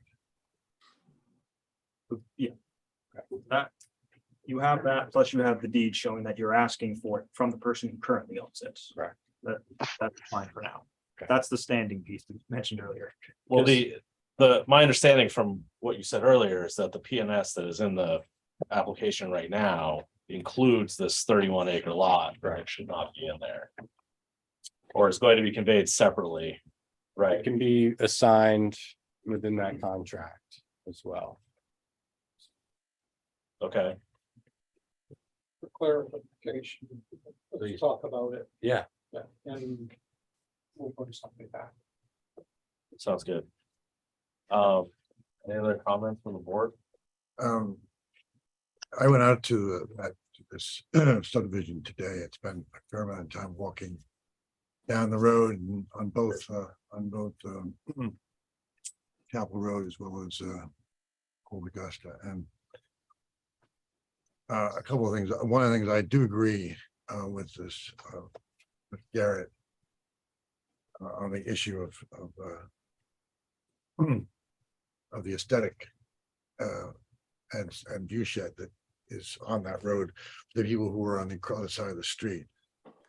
That field is really beautiful. It's a old farming field, and to have that broken up the way that they're suggesting, because you look there, if you go there, you can see where all the driveway entrances or the proposed driveway entrances are, and how that field, which is kind of in a sort of bowl, it's in a shallow area, it's just going to fill up with houses and really be aesthetically not very pleasing to anyone coming down that road, either driving or living across from it. So I thought to myself, going down there, some of these slots should be combined. In fact, when I looked at it, I thought it should be, rather than just not 4-2, it should be 6-3. Really reduce the number of lots there, because it's just too much. And then to your point, sir, I mean, the slope, and the other thing I thought is that slope coming off the road is like, it kind of dives down. Now, you could say, well, let the buyer beware of what they're going to be faced with trying to get a driveway off of that road, but it's true. That driveway would have to go so far out in the field to get the grade that's necessary. I did think that. I think this should be redone personally, with a smaller number of lots and a different way of accessing that. Because you said, as you come in from the sides of this field, with a road that comes down, not off of Old Augusta, but from the sides, and then had your lots come off of that somehow, it might be easier and better. Number one, and I mean, this issue around the Maine Woods thing, which I think that is sort of a kind of, it was a concern, because that area is really the most, as I said earlier, the most beautiful and scenic of all the lots. And what happened to that if you subdivide all these other lots and then come back, I guess now at the end of 5 years, and then subdivide that into another 10 lots. It's going to be a huge number of houses in this area. Now, not to say that that's bad, because we do need the housing. That's a big issue in this town. We need more houses. But one thing is for sure, those lots as presented would be so expensive to build on because of the driveway issue, that it's not going to become affordable housing. And I don't think anyone's going to put that much money into a lot that then they have to, they can only build, that you're so tightly packed in with other houses with no buffers between them. That's the point that you made. I don't know. I personally think that this thing should be rethought a bit before any kind of final decision is made. That's my thought. If you noticed in the letter, I suggested that they cut it down the middle, and then that would also preserve the real pristine beauty of the edge lots, because the edge lots are actually legitimately nice lots where you can get a driveway to, and you, if it was cut in the middle, you wouldn't have, the people that bought those wouldn't have to worry about what ends up in the middle as well. So, Would that substantially, when you combine those lot, would that change your whole business plan or your outlook or how you format it if you had to do that? How would that affect your overall thinking on this project? Yeah, that's a huge consideration. That's like a deal breaker or is it, I mean, I see, there's, oh, I mean, That's not our. yeah, that, whether it's a deal breaker or not, it's not really something we have to be worried about. It's just more seeing if it's a possibility at this point. If I made this lot 7, 8, 9, and 10. It's over 40 acres with, over 1,000 feet of road frontage. When proposing four houses, four lots. Whether or not there are actually 4 houses there is up to a future buyer, because I agree, maybe someone would like to buy 2 of the lots to act as, some privacy buffer, or just want more land. That could very well happen. And, the lots as drawn here meet dimensional requirements and the other standards. They have passing soil tests. You're not building in wetlands. They, according to the criteria here, and that, they are lots that meet the ordinance. They're more than double the minimum lot size for the zone. I mean, there's so much land out here. Someone else could divide 10, make 10 lots somewhere else. It's not just me. Anyone has the ability to do so. Okay. Are there any more comments, with folks in the audience here about this? Okay, I think you have everything you need from us to finish the application, correct? Well, so this would be a vote to approve the preliminary where you list whatever conditions or corrections need to be done. If that's what you're doing, or We're approving the preliminary. You- I thought we had to revise this. We were gonna approve. so there's approving the preliminary plan with the conditions that are going to go onto the final plan, and then there is the final plan that would be something that would be presented, and if it's perfect, you'd sign it that night type thing. Unless, Okay, Carlton, am I wrong on that? That the, I think that's, and so really the board's decision is to table it if you would like to get a more updated preliminary plan, or anything that's been said tonight, you would like some more time on it. Or you would approve the plan as a preliminary plan and you'd list what you would want to see on the final plan. The minor There- correction or technical items. There are 3 conditions, right? Is it just 3 or is it more? There would be, Title block, police, fire chief. What was the other thing? yeah, there'd be planning board approvals block, revision block, conditions of approval block. There was a note on here about, well, I'll read through the minor items that were coming up. The contour lines on the map, at least having some better lines, something that popped out a little bit more. There was a comment on maybe showing 2-foot elevations. I don't know if the I board, believe they show 2-foot elevations. If we looked at the large 24 by 36 version, that would be, recorded if approved. Yeah. There are 2-foot contour intervals currently on it, and they're much more apparent on the larger plan. Of course. And then we need a letter from fire EMS. and then the net developable acreage. Did you want differences showing what lots could actually be developed and how much would be in sort of shoreland floodplain areas and wouldn't be developed? The point of the article was to prove that there's enough developable lands in there, right? I forget Okay. what number that was. 7.5. Yeah, lot 4 is the only tricky one, given where the test pit is, but otherwise, it looks like plenty of room. It does. And I think that's it, Riv.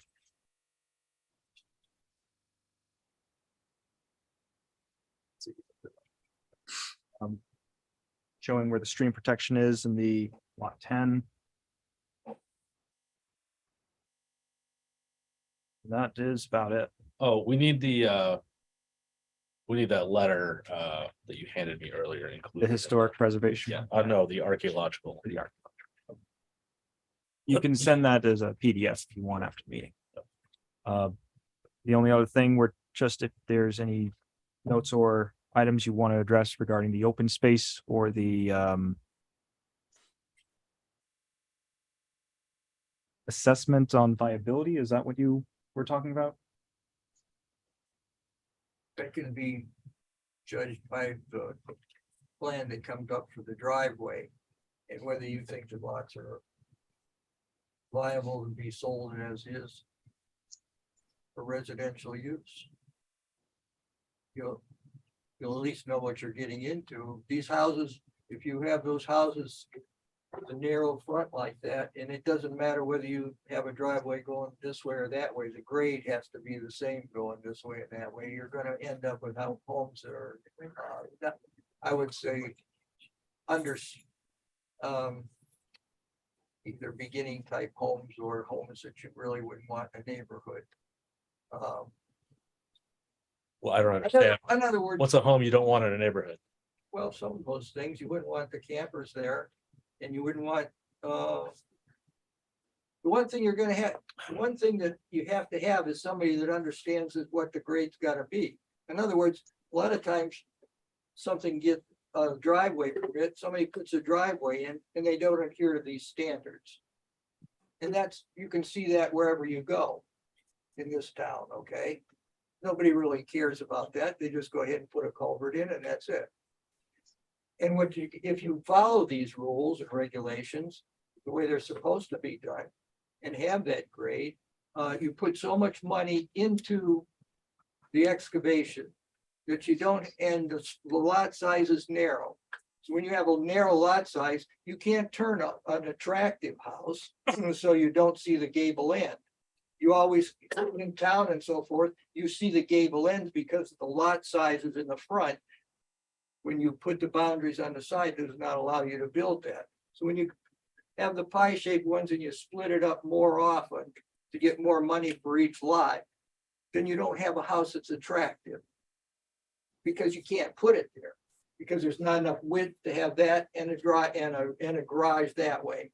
So you end up swinging it around, or the garage is in the front or something. So what I'm saying is a tract type, a lower grade house, okay? That field and where we are in Waldeboro doesn't really deserve that. We might need some low income housing and stuff here, but I don't think you should personally, I don't think that we should be cutting up the land like that and allowing these smaller homes, smaller tract homes in property like that looks nice. I agree with Adolphson here. I never met him either, except you can come from the side there and have two nice lots and you can sell those lots for more money. Because they are large, viable lots where you can put a decent looking house on and people will pay a larger amount of money to have that lot. Whereas if you're splitting it up in these little shotgun lots, he might make the same amount of money, except you're stuck with whatever you get. Okay. I agree with Mr. Rangel. Well, most of what you're describing is not really the purview of the planning board. That's true, except I just wanted you to understand that if you follow the rules and you go that slope like they're supposed to do, that's what you're gonna end up with. Okay. Again, that's not part of this application. That's up to the person who buys it, and it's up to our code enforcement officer to make sure that they build it in compliance with the land use ordinance. I don't care what the board does. I just wanted to make you aware of what you were doing. So you can make an informed decision. I appreciate it. So with all that, would the board like to make an approval, or is this Yes, potentially tabled or? I would like to move to approve this with the conditions that we've just discussed, which are providing the net developable acreage information, the fire EMS letter, the removal of the Made Woods and Waters lot from the drawing, the revised PNS. Was that the list that we just discussed? Is that everything? Inclusion of the location of the stream protection. Oh, And right, the stream protection zone, that needs to be added to the drawing. Right. yeah, just an indication of that. Right. And just something to clarify that there's no waiver request being made, correct? I haven't submitted a waiver request, but we talked about the, The technical financial capability. Right. Just something on that. Oh, and we also need that, the letter, the Yes. archaeology letter.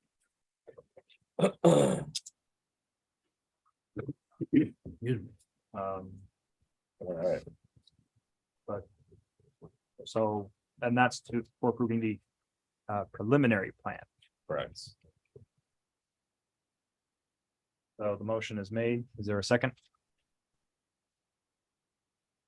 I'll second it. Any discussion?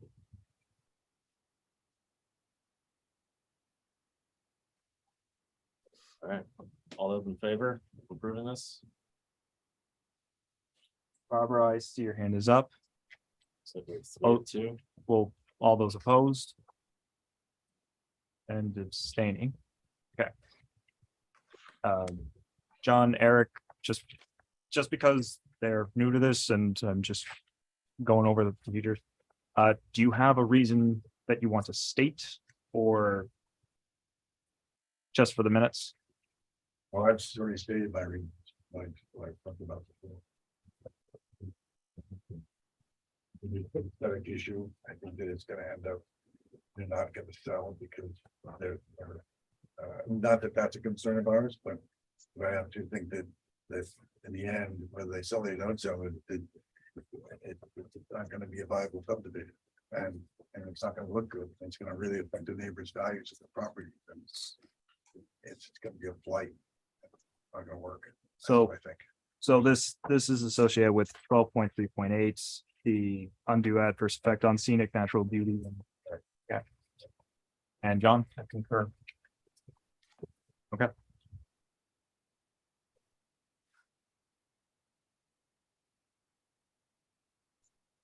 Right, so I'll talk with Brian later about all plans stuff. Thank you very much.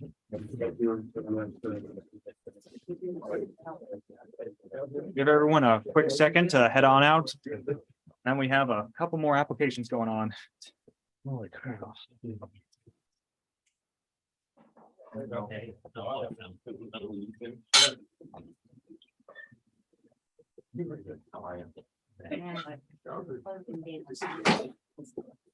Perfect.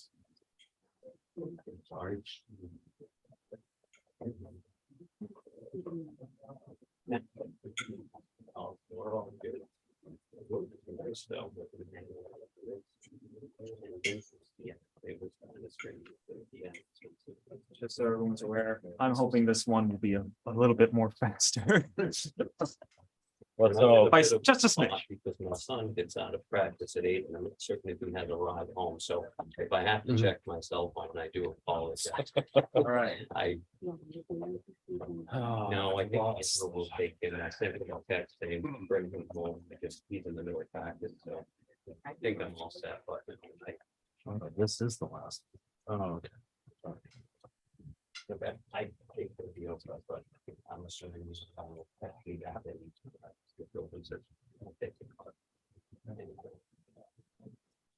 Put that on the floor. Are we all set, Max? Yeah, you're good to start. Hit the ground running. Yep.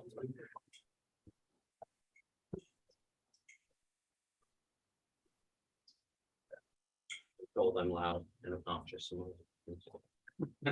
Perfect. It's too early for that, John. I will try and be brief. I know you've already had a long night. I'm hoping not to be terribly redundant with what I went over in the pre-app, so.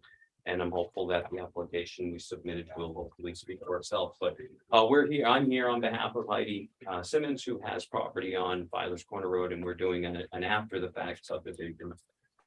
She ended up creating 3 lots in a 5-year period, one of which she could sell. The other 2 would have needed approval. That's what we're here to discuss. There were 2 roughly 4.5 acre lots on Filer's Corner. One was conveyed to, I'll say, her in-laws, although not legally. That's essentially what they were, and they've developed one of those parcels. So that's why you'll see development that took place on one of the lots as it was sold, and it brought to her attention that, hey, wait a minute, we created a subdivision. So in a nutshell, that's why we're here.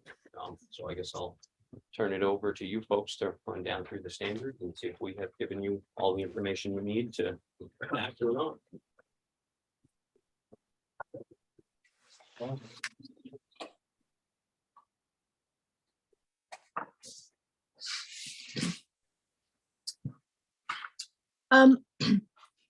Brandon, from what I remember, from the last meeting, the only thing we were really looking for was the wetlands information, right?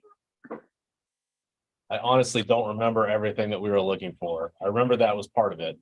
We Because have a- if we've been through it, well, yeah. Beck's minutes came through later this afternoon, and I think that's pretty much what it says. I'm just saying that in case, since we have sort of been through the steps, maybe we can kind of fast track this. That would be nice. It's late. I think so. I believe the modifications we made to the plan where we added the contours, we added the wetlands, and we added the soils test pits on lot 2 because those hadn't been completed as of the pre-application meeting. So I think those were the 3 changes of substance on the plan. Okay. Oh, I have my. There it is. All right, is there a reason to go through the findings of fact again? Is there anything that's changed in here since the last time? Just very quickly, are there any potential conflicts of interest anyone wants to state for the record? No. Hearing none. Does the applicant have standing? They have shown that they have a deed to the property and that they are in the rural district, literally across the street from the one we just had. So we're all good here. Any issues with the applicant having standing? Hearing none.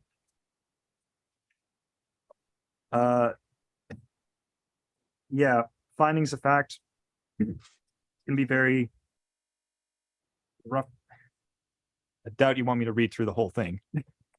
No. Yeah, it's 2-lot subdivision with the noted 3rd lot that was split off earlier, so it's exempt from the review. There aren't any permits that were found other than the existing residential structure.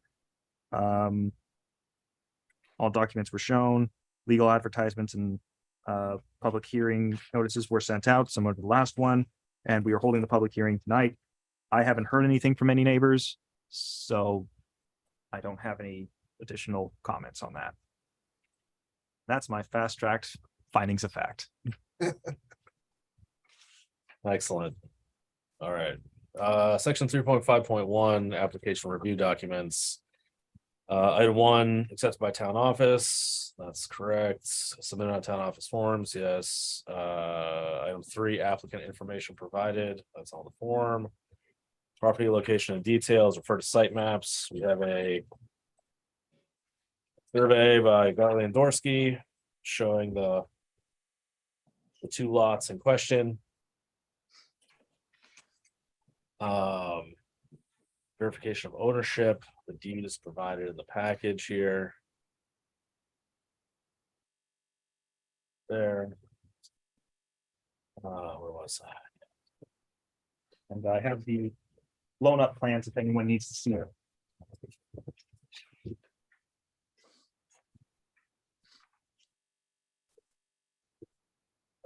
Fees paid, planner confirms the fees are paid. Item 7, estimated cost of construction, no buildings are proposed. Description of projects, just gone through that, it's a 2-lot subdivision. Here.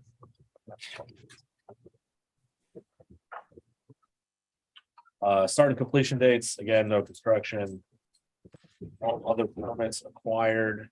The only other permits identified here are septic and driveway permits. Which would, And by the next, exactly. Site maps are provided, yes, estimated water and sewage. Yeah, and that's for the builder. Evidence site can connect to sewer, there is no sewer in the area. HHG 200 form provided for septic. One parcel, it says here, one parcel has septic, the other will need one. Is there no septic documents provided in here? No, there is, so lot 1 has an existing septic field that was permitted when it was installed, and we provided documentation as to soils test pits for lot. Okay.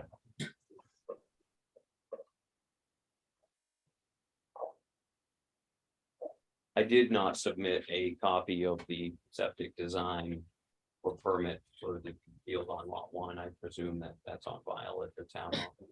That's something that would be needed as part of this application where that's already permitted. Or that would be more if you're gonna build something new, but I can go grab it at the back if the board would like that. It's already been permitted, right? Right. Yeah. I don't really see the need for it. Do we have to do a waiver for this? No, No. Okay. Vehicular and pedestrian traffic, not applicable, other information, note here says after the fact permit, we've already discussed that. Section 3.5.2, documents for planning board review, we're supposed to have a title block here. Revision block. We have approval space here, we do. Name of the engineer, that is provided. Conditions of approval. That is not there, is it?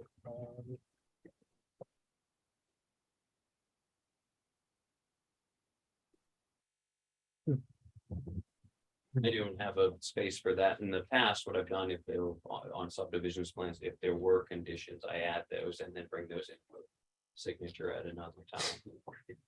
For future reference, is that a block that you leave blank space on so that those can be written on? yeah, similar to what you have for the revisions. All right, building and structure drawings, note here says it's an NA, no building is proposed. There is a building, but it's existing. On the one lot. Item 7, estimated peak hour of traffic and average daily traffic, depends on the developments. Site map prepared by P or architects, or survey done by Garley and Dorsey. Stormwater erosion plan, waiver request, no earth moving activities proposed in plan. That makes sense to me. Technical and financial capacity. Note here says refer to 12.8.11. Yeah, that's goes over a lot of the subdivision items later. Okay. We are paid in full. Yeah, I would- So beyond the application fee with the town, there are no other costs associated with the development. Right. Okay. Contour lines on map. We have contours at 2-foot intervals. And fire protection provisions. The note here says refer to 12.8.5. Which says what? I have a 12.8.5 on here. This is what they provided. Says access to the lots for fire protection will be over Filer's Corner Road. So same thing that I've kind of been talking about for a while. The fire department can access these spots. Article 7, general performance standards, buffer areas. The note here says refer to map. Is there actually any buffering on here? There's none proposed. I've shown the limits of the existing clearing. On lot 1, lot 2 is forested. Okay. I mean, there'll be buffers in the setbacks, there won't be development that takes place in the setbacks that are required. Right. Beyond that, there aren't any buffers proposed. 7.2 construction standards, 7.3 electrical standards, don't apply because there's no buildings proposed. 7.4, this is not in the historic village district. 7.5 net developable acreage, it says refer to land survey. There's, articles requiring a calculation about the developable area. It's not on there. It's If you're not looking on for it. there, yeah. I'm hopeful it's apparent, looking at the size of the lots and the size of the wetlands, that there's more than adequate. But if you do need the numbers crunched, that's certainly data we can provide. Easy enough.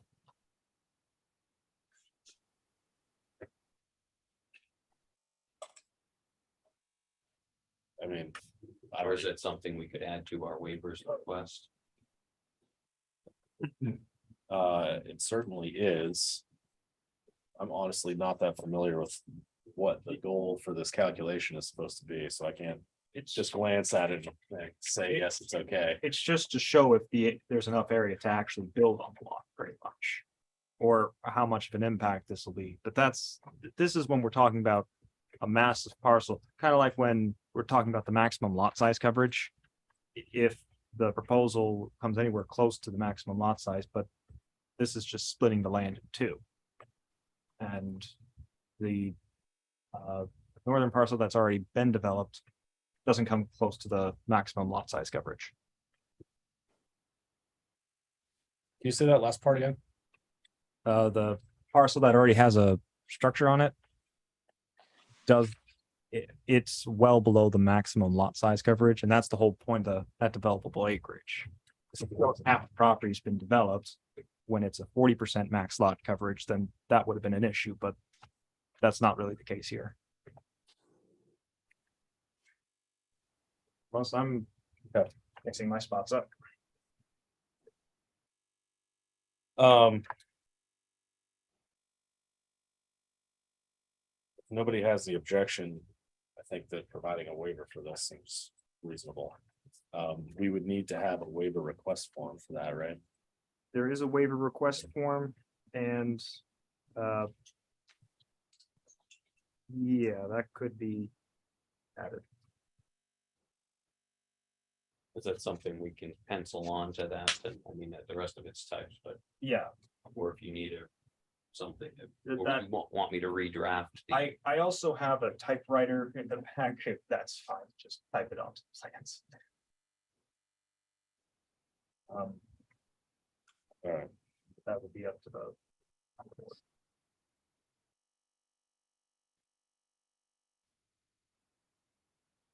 7.6 noise, 7.7 lighting, 7.8 refuse disposal, 7.9 sanitary provisions. Are all related to buildings, and there's no construction as part of this proposal. 7.10 is signs, no signs are proposed. 7.11 is storage of materials, which is again related to construction. 7.12 is emergency services. The note here says no additional comments for emergency services. They didn't really have anything to add to this. It's 2 lots. Got it. Archaeological historic sites. It says no known historic areas, 1 property already developed. I believe the requirement here is to contact the state agency, right? Historic Preservation Commission. Or an application would be sent in to them, yeah. Has that been done? It's not. Okay.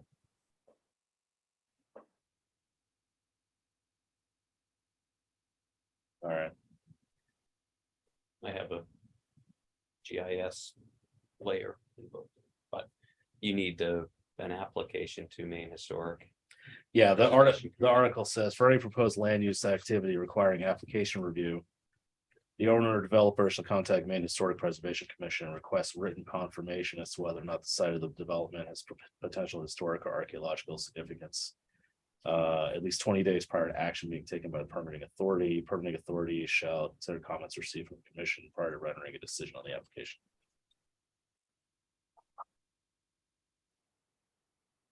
Would that be a letter that perhaps could be received before a building permit is issued? Since one lot's already been developed?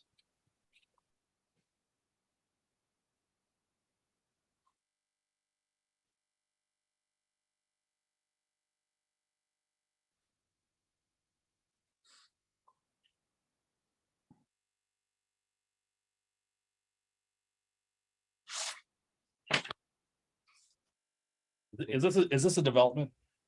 It's not. That's my question. Yeah. It's a That's- single, that's it's a the key single word in home there. property. No, but It falls under subdivision, but a subdivision is not considered a development. Correct? When there's no construction, it's just a division of land. Well, how does the standard read again? Does it stay? It says for- specifically development. It says for any proposed land use activity requiring application review, which a subdivision certainly meets that. Owner or developer shall contact the commission and request written confirmation as to whether or not the site of the proposed development has potential historic or archaeological significance. So, even for a single residential home.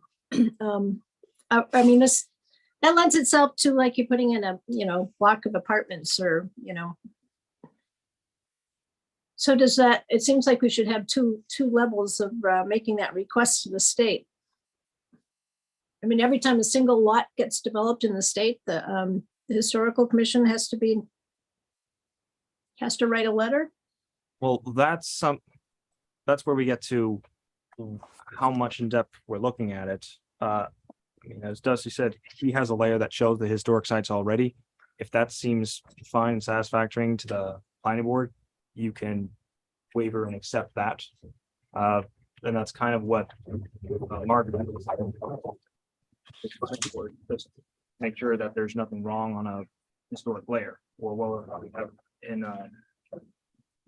the comprehensive plan. Yeah, given its location, it's not on a water body or someplace where there might be, an old something or other. I think we should make a waiver on that one. Or waive that requirement.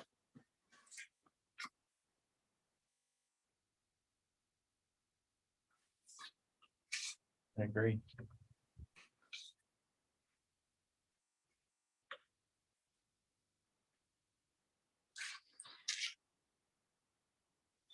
I'll make it easy. I will add that to my list of requested waivers. I'll let you decide if you're going to grant those waivers. How's that? all right, Then we can move forward. Does that Yeah.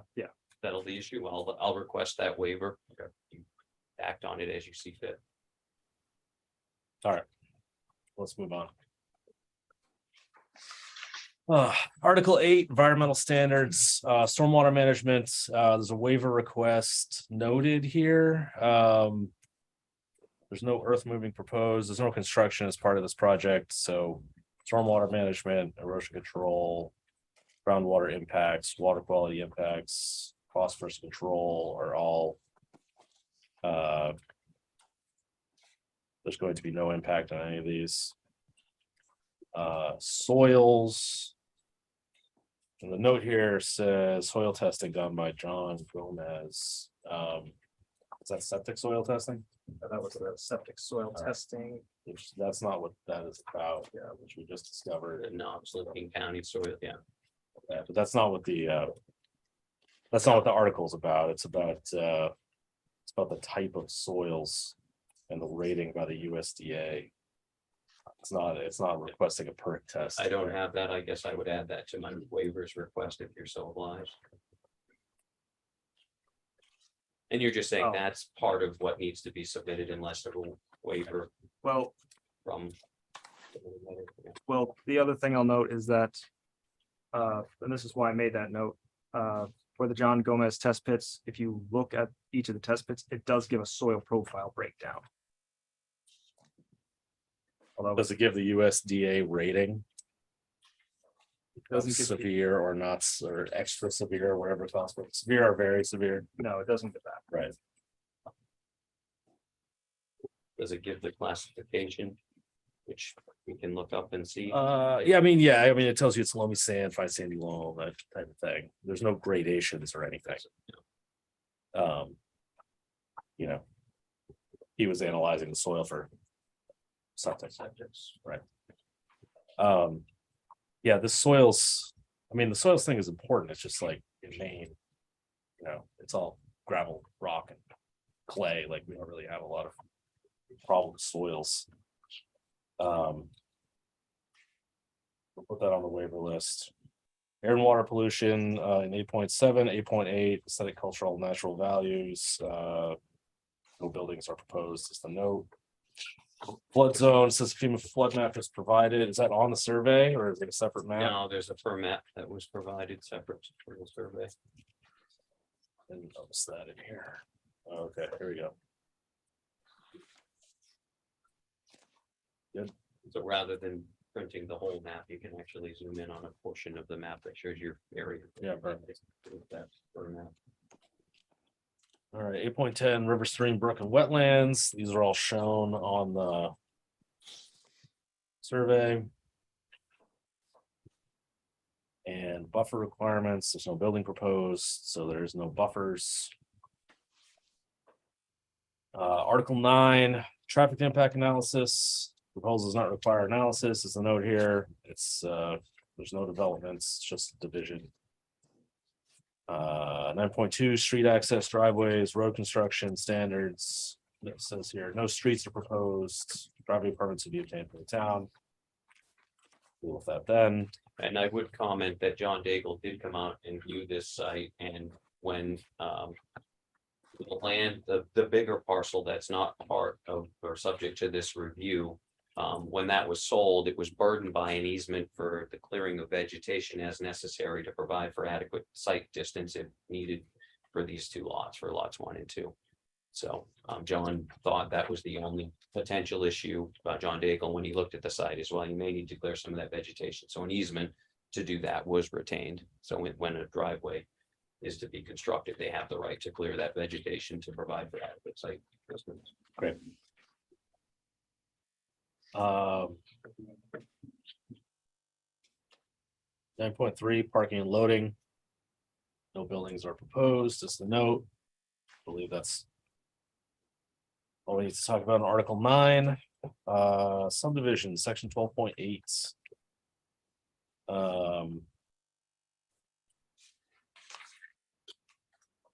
Item 1, all subdivisions shall meet the applicable performance standards. We've just been talking about this.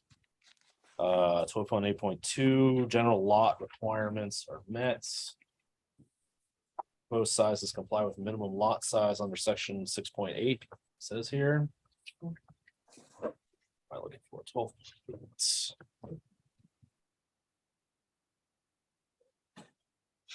Oh, yeah, that's the 80,000 square feet. Right.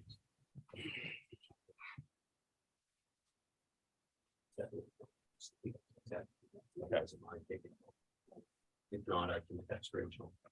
Sorry, Yes, dad duty. I'm sorry. It's a long meeting.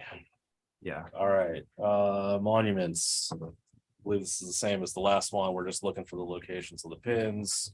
And those have all been placed. Fantastic. Water supply, it says here, lot 1 has a well and Hatch Well Driller says a second well is possible. Do we have a letter from them in here to that I effect? didn't, I mean, these lots are similar to all of the lots in the neighborhood. These are actually larger than a lot of the lots across the road, and it's the same size as the lot next door. Those all have drilled wells on them, so. Sure. I had that conversation. I didn't get it in writing. I hope that's self-evident that given the size of the lot and the locale and the fact that there are lots all around, that it stands to reason one could. Makes sense to me. Awesome.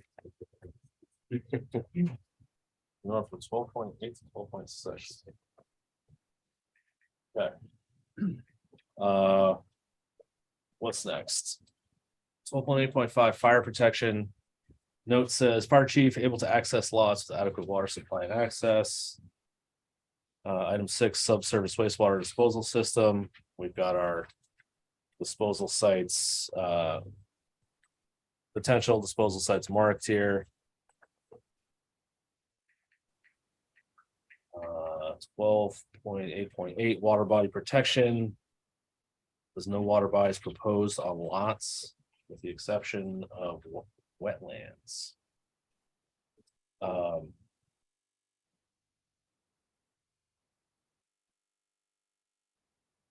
So there's The no, article, what the article says is the location of all river streams, brooks, et cetera, shall be identified on the plan. Should include all perennial intermittent streams. I think if there are none, then they're shown on the plan.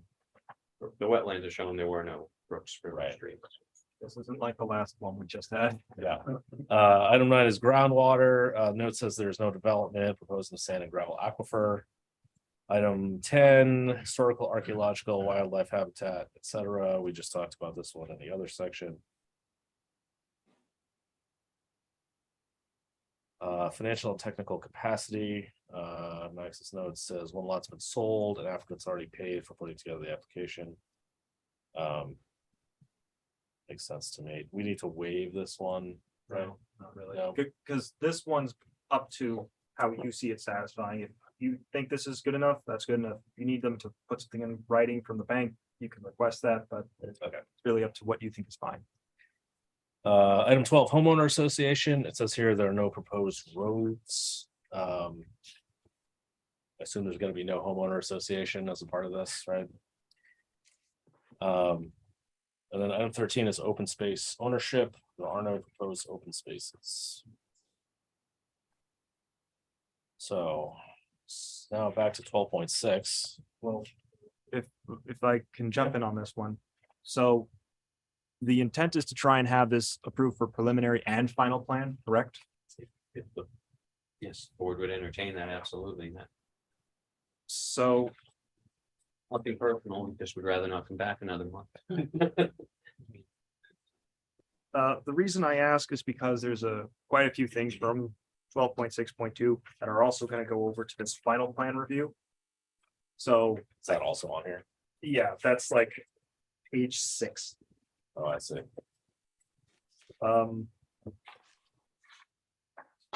So I can try and speed it because I see it's past 8 o'clock. We still have a third applicant and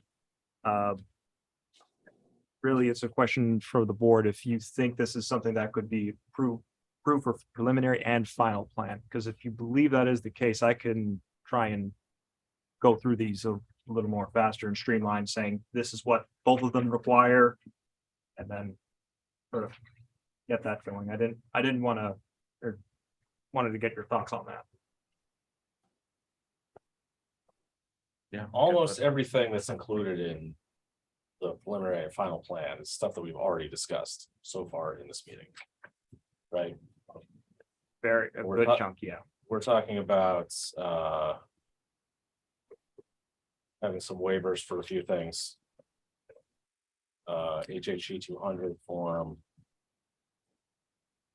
Stormwater and erosion control plan. Not developable. Not acreage. developable acreage. Archaeological historic sites. The soils. And that can just put out a separate waiver request form. Right.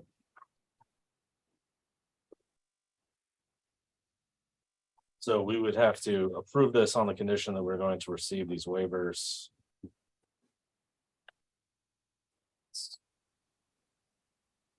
That's basically it, right? Really. So far, we haven't had anything objectionable. No, although I don't want to speak up and in the process, if there's any citizens in the audience who want to be against this. No, okay. Yeah, I guess take it away, Max. Let's Okay. let's move to approve this after we get through here. Others from the board? All right. Application fee has been paid and that's confirmed by the planner. I did have that note. That is something I will just need to get corrected. I didn't have the final plan fee from them, but that will just be handled right up. Yep. Preliminary plan application form and all required attachment maps. That's the same thing with the final plan. You have the large maps as well as the land survey that you have. If applicable, a waiver request form. Dusty did provide that, and it is going to include the additional waivers that we just mentioned. Location map drawn showing the existing subdivision of abutting properties. There are no other existing abutting properties. And it's all in the rural area, no shoreland zoning. General information that's provided, that's all in the site plan form, the land survey, and the provided deeds showing the verification of ownership, showing the book and page number, acreage of the proposed subdivision. Subdivision plan of not more than 100 feet to the inch scale. That's what the final plans do have. Actually, they're 50 feet to scale. And all provided supporting documents were provided as well. And a statement on how the solid waste from the subdivision will be handled. Septic soil testing letter was provided, but there's no home association, so there's not going to be any dedicated subdivision or anything, private home association or anything like that. Documentation indicating that the applicant has the financial and technical capacity. We've already covered this item and any other necessary items in order to meet the requirements of this. None, but the applicant does want to seek final approval. And then going on to the final approval, we've already covered the application fee. This is the final application form. So if there's any major corrections that need to be made, it needs to be told tonight. All submission materials required for a preliminary plan. That is what you have. The preliminary plan is in front of you. It's a decision if you're approving that with the final plan. All conditions, modifications approved by the planning board for the preliminary plan shall be contained in the final plan. No major corrections are being made unless I've been talking a bit too fast. Does anyone believe anything's missing from the preliminary plan for the final? Okay. All waivers approved by the planning board shall be shown in the final plan. We'll do a waiver report, a waiver approval following this whole thing. So I'm going to make a note of that. All additional studies and or materials required by the planning board as applicable. There have been none. Signature block shall be provided on all pages of the final plan.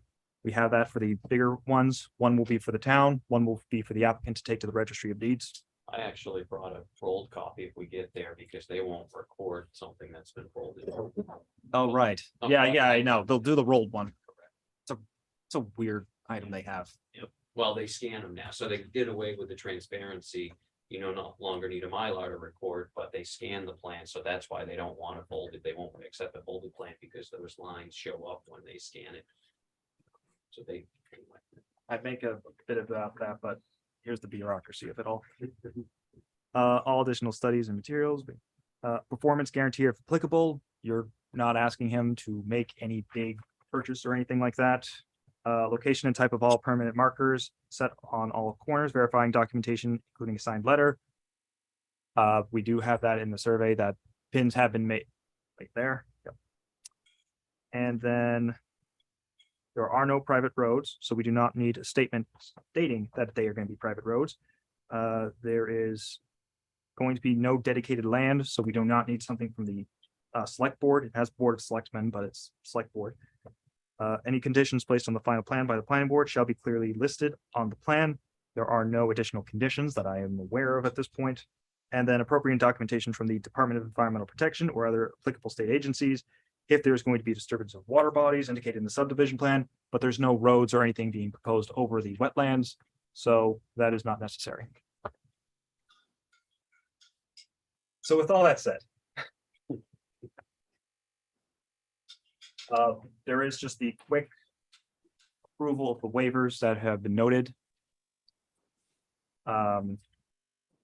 Brendan, did you have those waivers that you mentioned earlier?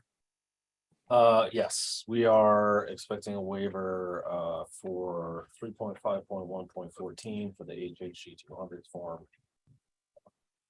7.5 net developable acreage, 7.13 archaeological historic sites, 8.6 soils, Isn't there one more? Uh, Saltwater and ESC plan. that's a. So the motion, I think that's it. Just as a point of clarification, the HHE 200. Admitted the field analysis by JG and Byro, is that pertaining to lot one or if there was? You don't have a septic design, you have a septic plan to finish the HHE 200, correct? I thought the standard would you just provide documentation that there's soil suitable to support subsurface design. I wasn't aware they needed a design. I think that one is if they're actually proposing the building and what type of septic will be needed for that one. 3.5. Happy to let you go along with the waiver if we need it. It was a point of clarification that was all. It says 3.5.1.14, if a subsurface wastewater disposal is to be used in the HHE 200 form showing a new system can be installed at the site. Or evidence that an existing system can be used. I think that would actually be solved by HG because it is verifying that you can install a septic there. What additional information is on that HHE 200 form that's not in the information provided? Mark? Anything significant? Do you want to give any input on what's on an HHE 200? HHE 200 is soil composition, basically grading the soil. And that ties back into what size field may be required or the dimension. But there's no design required to complete that form. It's just a soil analysis. No, it also is designed specifically for the building in question. So depending on the number of bedrooms, or depending on the flow. So unless somebody, I think the HHE 200 really would not apply. Okay. Great. If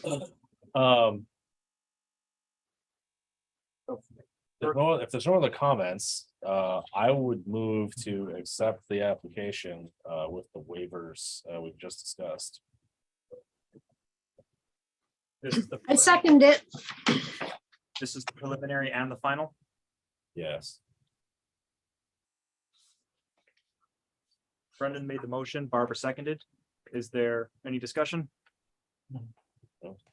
All those in favor? And Barbara's hand is up online. All right, so that settles it then. Thanks, folks. You have, if you want to get the other plan, we'll quickly get the signatures out of the way. If you want to do that now, yeah, that would be great. Thank you so much, everybody. Just because they have to get going and once they get the signatures here, they have to take this to the registry. So I can get that recorded tomorrow. You can just start here since that's going to be the record.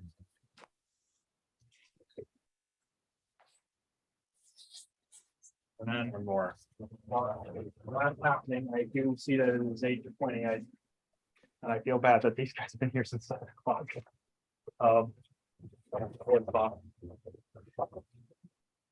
We will keep going or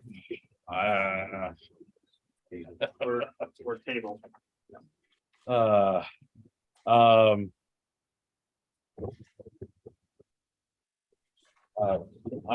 willing to sell it. How you hold my Johnny? I'm willing to stay if everybody else stays.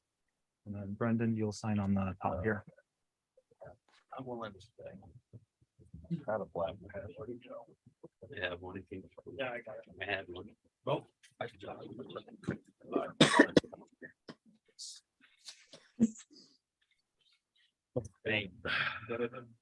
12 today. Perfect. 14 or not even close. Yeah, because I plan on taking going to greater three. But that, so you just let me know. I've been on easy, I can do that as well. So you'll into that. Yeah, perfect. Well, thank you all. Appreciate your time. Thanks. All right. I'll need to hold on to Barbara's signature. Oh, no, you will. I'll handle the payment item if you guys want to move. Was the plan to move forward with the third application? Sure, yeah. If you guys want to go ahead and start that.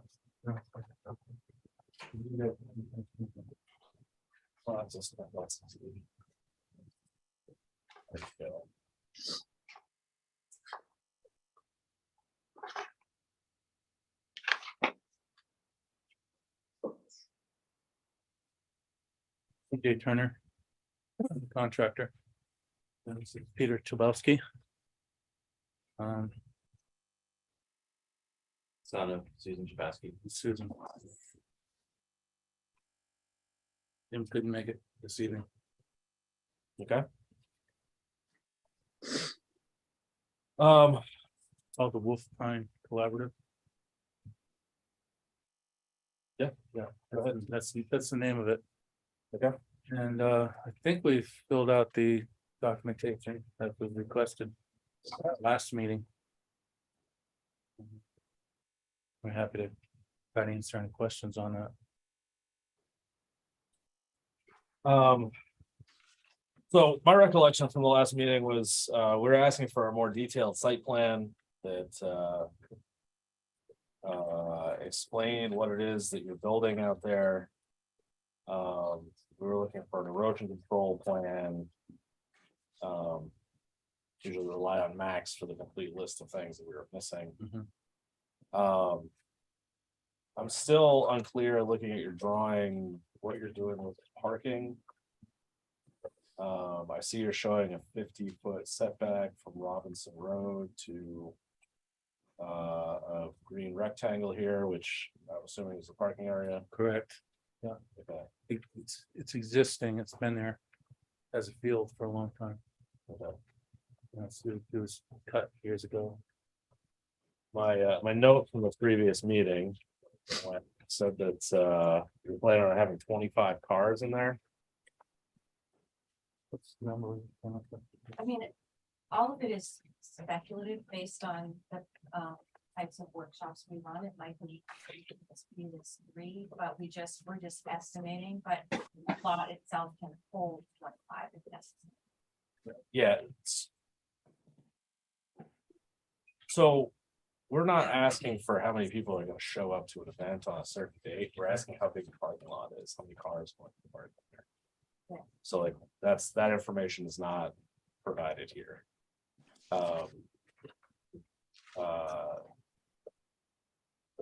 It's information we have to approve the project here.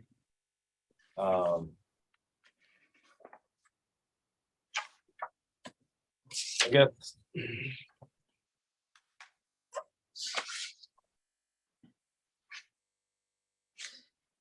I don't have a, I guess I could use this one.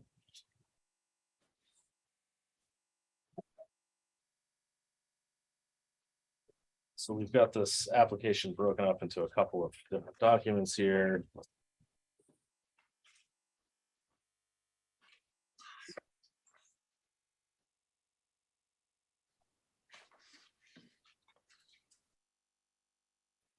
Can I ask a question? Are you in the middle of a sentence, Brendan?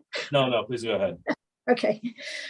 On the findings of fact, and this was from the previous one as well. The subsurface system that was designed, it says it's designed to handle 360 gallons per day. I have no idea what that means in terms of, I mean, I think you're providing a public restroom, but you're also doing a commercial kitchen. So I have no idea what the capacity is. I mean, is it sized for everything that you want to do in that new barn? Doug Survey did the design, and that's correct. It's sized appropriately for what we're doing. It has been designed appropriately. Yes. Is that what you said? I couldn't quite hear. Correct, yes. Okay. Okay. And then if we can get right to the Oh. site plan. Can we continue with that for a second? So we don't have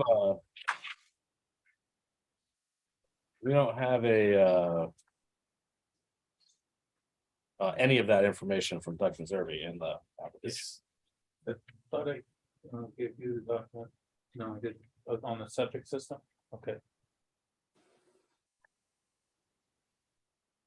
I'm not sure I brought the septic system with me this evening. So, I'll look. Okay, please go ahead, Barbara. Well, I just wanted some clarification on the site plan.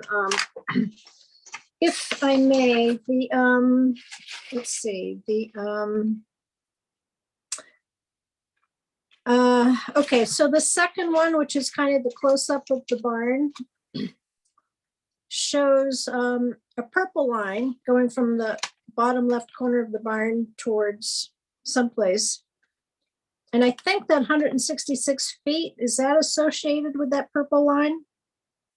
Or is that the 58-foot line? Sorry. Are we talking about the updated maps? Yep, And your question was about the dark purple line and the, dark purple line to the back of the barn. I mean, I don't know what the length is and what is that the rear setback line it's coming from, or what is that that's dimension from? so that's 166 feet. That was a setback that I wanted to show from the significant wetlands, which are From what- also floodplains. That's the light green blurb that you see at the bottom that says PEMI /FO. What? Are we looking at the same? No, she was looking at the other map. Oh, the zoomed out one? Close up of the barn. Oh, I'm sorry. I'm sorry. The zoomed in one doesn't have that light green area.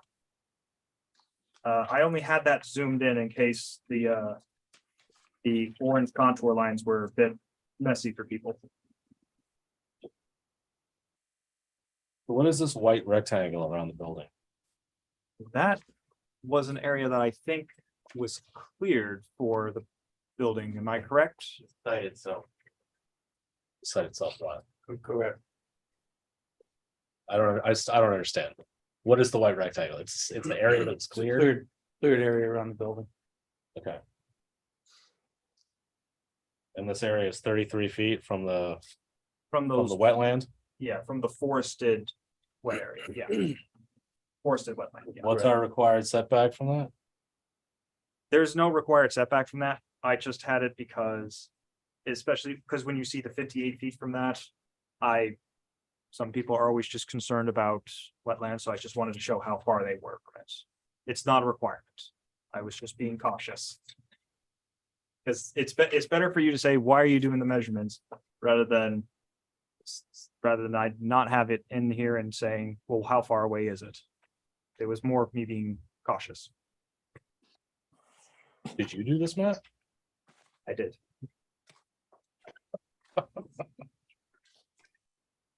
Okay. So continuing that, what does the 58 feet refer to? 58 feet is the barn from that dark green wetland area. Dark, there's a wetland area, and there's at 166 feet, there's another wetland area? So there's two types of wetlands in this. There is the significant wetland, that is the light green. And that's in the zoomed out one, you can see. That is also where there's a floodplain. The dark green is what's called a forested wetland, where there is a stream here and there, but it's not on the same scale as those beginning with habitat maps. It's just noted that there's sort of some soft soils. And the it's barn not- is, I don't understand. Is it a wetland or not a wetland? It's a low tier classification. Like, yeah, Yeah, it's a lowland. It's not anything that's gonna, flood or have, big pooling areas. The streams aren't really streams, they're trickles. What streams? A couple trickles. What Through the streams? culverts. There's that's what I meant. There's no streams. You just said there were streams. No, I didn't. I'm sorry. I retract that. Well, wait a second. So I was kidding a little bit. The streams are, they're not streams, they're trickles. Okay. There is, There if it's is- outlined on the map, there's Levin Taylor Brook. Which runs from the southeast corner of the property itself and kind of meanders down and. It's south of the outlined wetland area. Okay. And that brook runs most of the year, but not all year. And that's the main waterway on the property itself. Okay. We need to see that shown on the drawing. Like, we need to The, know where these waterways are. okay, That was shown in the earlier maps, the forested wetland. Like you see the stream that's right there that I'm showing there? This is in the previous application. Yes, but it didn't show that surrounding significant wetland area that I mentioned just a moment ago. That's this light green area. If I zoom that map out even further, then I could definitely get to that stream, but that's the point of that 166 feet. The building is 166 feet for this wetland that really does feed into that whole area. Okay, And then that lowland area that was just mentioned, that the building would be about 58 feet away from the outermost edge of that. And the septic that's all systems, irrelevant because there's no setback requirement from that wetland, right? Correct. The Okay. board is required to see where wetlands and streams and everything like that are. But it's better that you at least see how far away it is from that, rather than just in case that question comes up. It's not required. You do have to see where the wetlands are, but that's it. So it's a we had to be wetland. 75 feet from the from a stream. No, That's in the stream protection. mm-hmm. That's not in the stream, but that area is not in the stream protection. so not straight. Okay, So it's classified as a brook, not a stream. Right? And I think there's a substantial difference here in volume. Obviously not a watershed expert, but. You know, this year we had torrents of rain. Site, no area of the site ever flooded. There's no erosion. The forest absorbed the excess water nicely. And we put in one new culvert. And that's functioning. And even with the heavy rain, it's not much more than a strong trickle. So not a stream. Out of curiosity, because I was out of the room for a good chunk of time. Are we already under like environmental review standards, or are we just looking at the new documents that they received?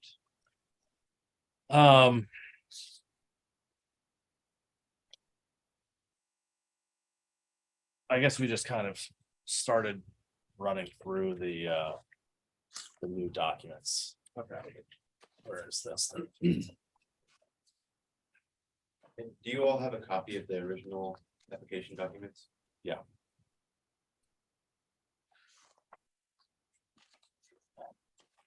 All right. I don't. So Here, this has it. I still don't think I got an answer that I understand for what this white square is on this drawing. So let me pull up some pictures, if that's all right. Max, you were out on the site recently, right? Yes, and I took some pictures of the site, if it's all Okay. right for me to bring it So up. that took place. Second trip, Yes. So just for everyone's awareness, Mark Stoltz, the code enforcement officer, and I were up. I think it was August, early August, and we looked at this, we already took one site walk of it. This is me going up, getting some pictures because there were some concerns about buffering and everything. So there are tiny streams like the one you see here. But that has culverts being addressed so that it still flows through and the road doesn't have any issues with it. But let me, whoops, sorry. I'm going through all the different, here we go. So this is what we're talking about. This is that wide area. So around here, Get Max? oh, right, I know. Yep, sorry, Barbara. Is that a wide angle lens, Max? Yes. Yeah, okay, so that's distorted. It's not that. It's deceptive there. Yeah. There's the area.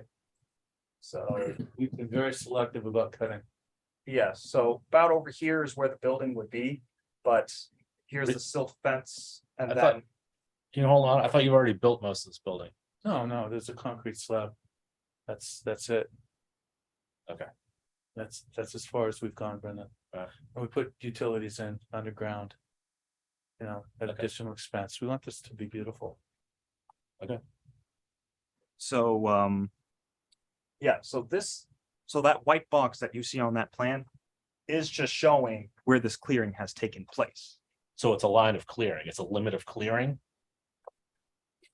You're nodding yes, no one else is answering. Yeah, right. This is a clearing space. The white box. It's my understanding. Okay. Yeah, I mean, that's fine. It's approximately the area that was made for the barn to be built. It does seem like all the other setbacks are okay. I forget how many cars you said you wanted to park there, but that isn't big enough for that number of cars, just for your information, but I don't think it really matters. I don't think we're asking for a certain number of cars because you got kind of a unusual school plan, as far as the public goes. This is just another angle, but sorry, this is just Yeah. another angle of I'm the, happy to comment on any of the angles. yeah. I can just go through some of the pictures if people want, but this is just another angle of that The area. south side has been opened up to allow for solar panels. Good, so we have solar gain on the south side of the building. So it's been situated by design in relationship to the south side where the panels will be mounted on standing seam. So that's how that's gonna be done. Okay. And Max, you were asking a question? Beyond that, No.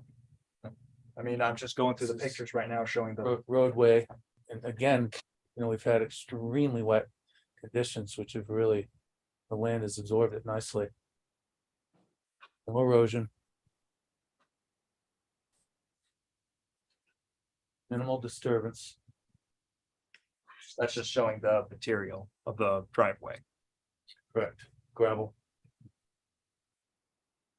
For those that aren't aware that the lot, like the parking area, that's set back from Robinson Road. There's a road leading from that initial lot that was already existing. And then the road was improved Mhm.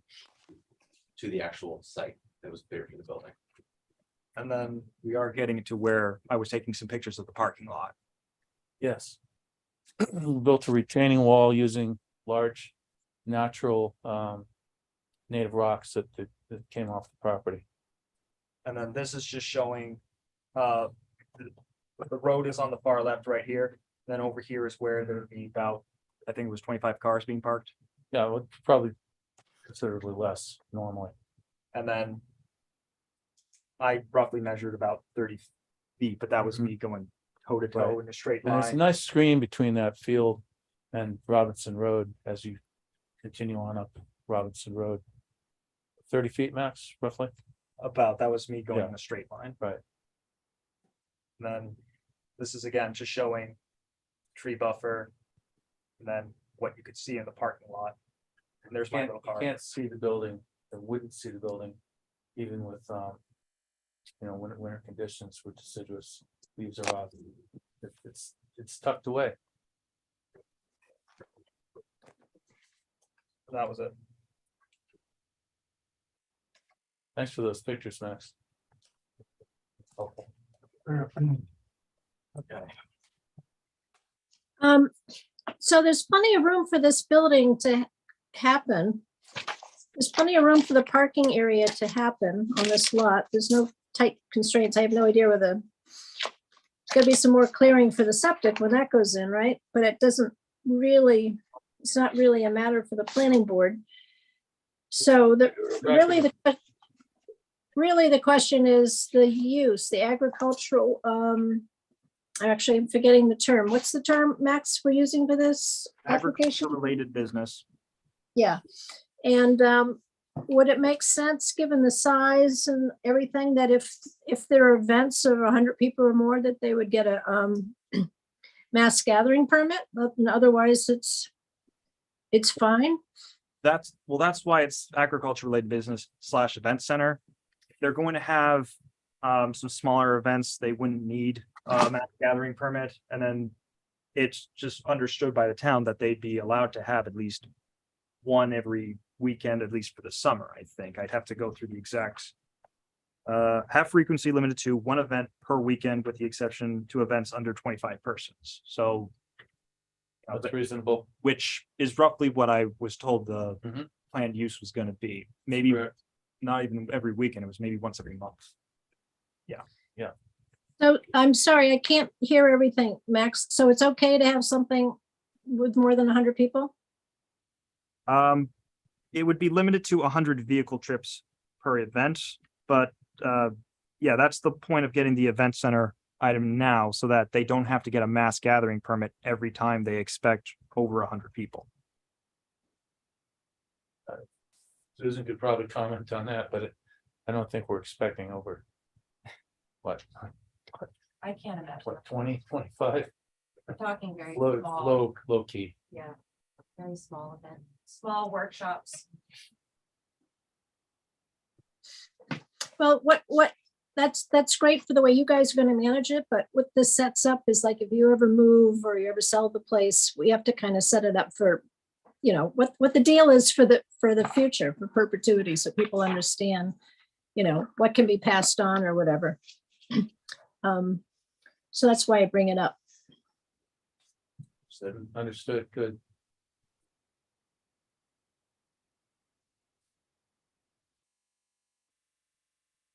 That is a concern, Barbara. Then the condition could just have the events center sort of tied to just the owner, so that if that does happen, then whoever wants to move in with another event center can come in for a second view. Reevaluate it. I think that makes sense. What do you think, the rest of the board? I mean, that's what the neighbors are concerned about, is things, you know, over time, there's more music or there's more, you know, noise generated or whatever. I'm seeing a nod. I'd really love to know how many parking spaces are gonna be there. Because that really affects Well, how we're gonna look at the could you traffic. do a waiver and come back at you with that? Well, I thought it Oh, we can't approve this tonight. I can't imagine. Okay. was in there. But they could come down and park along their road connecting the parking area to the barn. I mean, there's plenty of spillover places to park. It's not our intention to have vehicular traffic all the way into the site.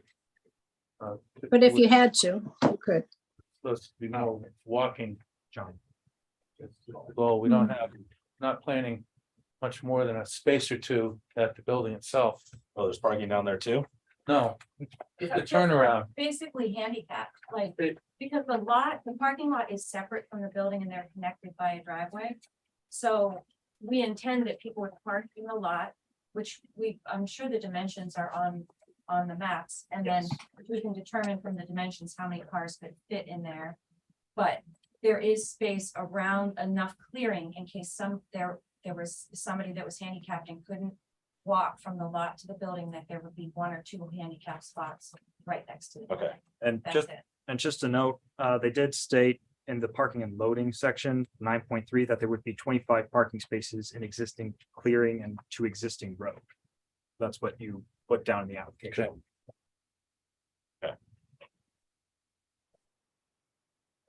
So.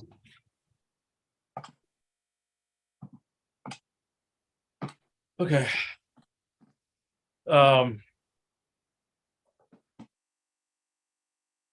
Max, have you got any notes from the previous meeting about requests that we've made? The main, Applicant? the main requests that the board had made were getting some maps similar to what, getting some maps that show the contour lines and the setbacks and dimensions, because there were questions about that. And then there was concern over the soil erosion and stormwater. Right, Those were the only items that the board made note of. okay. Well, let's talk about that for a minute. I appreciate your effort in improving your stormwater plan here.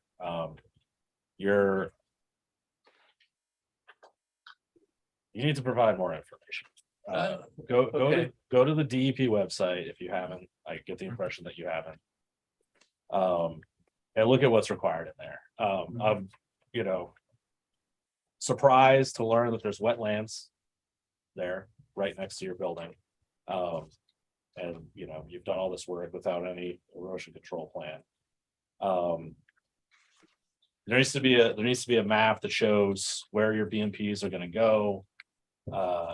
Shows the direction of stormwater flows during construction, schedule for maintenance and all that stuff. I see in the photos that you've got one strip of silt fence up.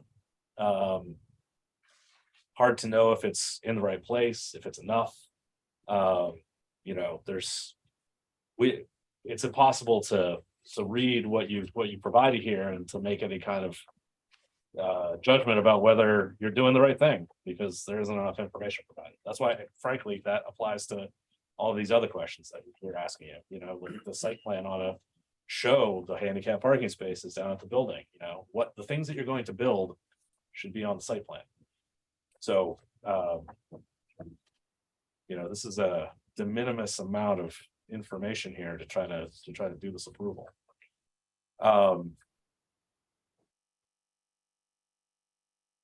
Are you doing any site lighting? I remember we talked about site lighting last time, and there was no answer. We're not planning on any site lighting. I think one of the neighbors asked a question about it, but it's not anything that we're planning on. So no exterior lights on the building. I mean, just On the building, maybe, yes, but not the parking lot. Okay. the building, as you can see, is some ways back in the woods. Just why'd you clear all this area if you're building a building that's like a fraction of the size of the cleared area? Just out of curiosity, what's the rest of the area gonna be? It's actually not. It's much green bigger. space. It's not much bigger than the building itself. It's lawn. And landscaping with native shrubs. That's why I asked about the lens he was using, because if I felt like, and looking at the wide angle lens, that it really expanded the reality of it. I mean, Brendan, we invite you to come out to the site. I don't want to go to your site. I want you to provide a drawing that I can look at that answers all these questions. Okay. The lack of detail is the problem. It's not me not going to your site. Okay, that's fine, understood. Didn't realize- Actually, I don't, Yeah, Brandon, I don't have a problem with the information given as is because, I mean, it's not great, but because it is, obviously, these things are happening in a very large site and there's plenty of elbow room to put in one barn. So it's not perfect, but I don't see it as a showstopper for this application. Thank you. We've also got a site that's very stable. Erosion is not an issue here. It just isn't. I've been landscaping professionally all my life. And the silt fence that's there isn't even necessary, but we put it in. The retaining wall we built with the native boulders. You don't think a silt fence between your site and a wetland is necessary? This is the problem. I'm You keep sorry. saying these things. It's a lowland. It's not, but erosion is not a problem there. We've had the wettest summer on record. And we didn't have a problem. Okay. We didn't. Let me run a hypothetical situation. You got an excavator on site, you're doing some work. You blow a hose out. Arm comes crashing down, 30 gallons of oil gets blown out onto the ground. What are you gonna do? Have a plan to clean it up. You don't have a plan to clean it up. We'll get a plan to clean it up. That's not the time to make the plan, is it? Well, feel like I'm getting grilled on something here that This would be part of your erosion control plan. That's where that information we belongs. could build just a residential barn without all this. No, you can't. Well, that's not what the law says. Okay. If I can just jump in here, because it's 10 to 9. I know everyone's at points, just everyone's going to be talking back and forth on a few of these things. I'm just making sure to point out to respect each other. If CJ wants to get through his whole point, please let him get through his whole point. If Brendan gives some point, please let Brendan get through his whole point. I'm just saying that. I think we've done a good job with the property as stewards. And I think we're offering economic opportunity also in a small way, but helps pay our taxes. My tax bill, I live up the road on Robinson Road, is over $7,000. It's not relevant to what we're talking Well, about. I know, but the point is it generates taxes and employment opportunities and it's something good. We don't, know? our primary role as doing this is to approve your project. We want to approve your project. We're required by law to approve your project. It's your role to provide us all the information so that we can do that. And so the application that you've provided is really thin on details. That's why we keep asking you all these questions, could be like better. stuff that should be in here. We're not experts at this. I understand. Doing our best. I understand. We're telling you what we need. And we need the information so that we can provide an approval. One of us going out to the site and saying, oh, he's doing a good job, that doesn't meet the standard to approve the permit. I think that's two separate documents, the two separate applications. Some of the details may have gotten misconstrued or missed. So I think that, we should just come back and have a more solid, very well outlined plan with our application with measurements of the areas that are outlined for erosion control and, parking spaces and all that. So I think, at this point, it does sound that we need to just come back with additional details that are ironed out. And, this way we won't have any kind of back and forth. Okay. Are you, Max, do you provide this checklist to the applicants? No, that's a checklist. That's mostly for the planning board. Right. And then I gave my notes on the findings just because we had a lot of applications going through and I figured it'd be best to just give my note. So you're not going back and Yes. forth trying to find it all. Yeah, that's been super useful. Can they contact you if they have questions on that? So Yes. they come in and the specificity is there, so Yes. they don't have to. Yes. So I would avail yourself of Max's expertise, because if there's something that you don't know, Max could tell you, well, do this, this, and that. And maybe that would streamline it. We've had a meeting. Okay. Um, So in the previous meeting, we ran through the whole submission checklist, correct? Or no? No, that was what I was kind of raising where by the end of the app, because it was very similar to this, where it was getting very late. Yeah. Then I asked the board if anyone had any additional notes or if we wanted to quickly run through it to make sure we're sending them off with all the things that they need to have corrected. And the feeling was the map and the stormwater was the only major item, and soil erosion were the only items of concern. Mm. And I mean, going through it, there didn't seem to be other items that really stuck out as concern. Maybe the net developable acreage was the only item after what we've been going through tonight. But everything else is kind of, well, we don't have any neighbors here either, Yeah. giving any additional thoughts, because I think noise was a concern. I think my memory serves correct. I think Barbara was concerned about parking and buffering and screening, but that's why I took the pictures to show the trees between the parking and the road. Right. But other than that, nothing else other than the maps and the stormwater and soil erosion. I know the, that septic design, can I just say something? I need to see what a stormwater plan for a project this size would look like. I don't think I've ever seen one.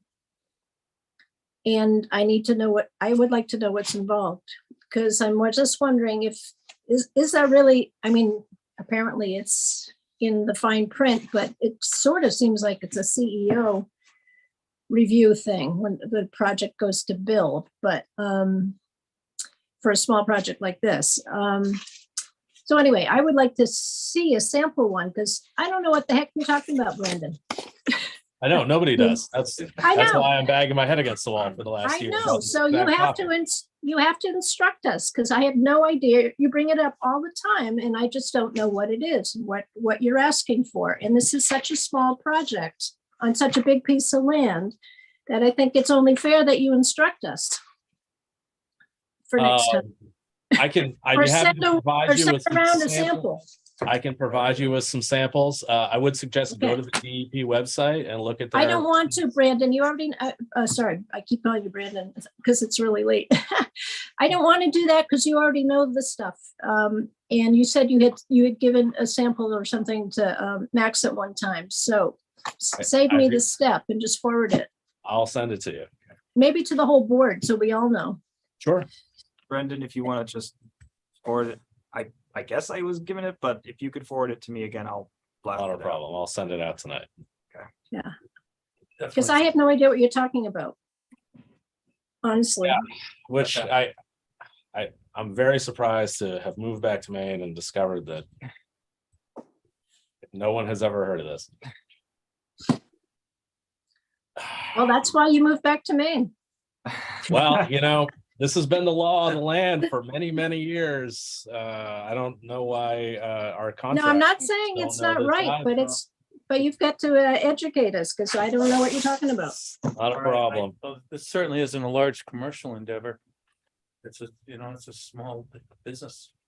Yeah. And We don't get it's a small site and we don't have the same impacts as a big commercial situation. it's not up to us to make a value judgment about it.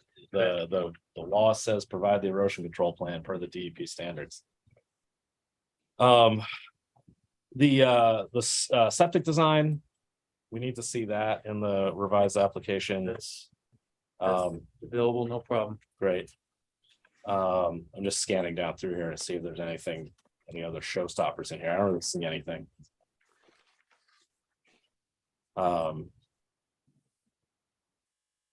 So are you saying that it's only a soil erosion plan that's comprehensive that you require to permit this? Yeah, I was about to say, part of the new documents that were provided did go through the soil erosion items that are in the In the land use ordinance, right? Yeah. Yep. Yeah. I thought that's what I that filled was. some of those out personally. Yep. There were a lot of questions asked.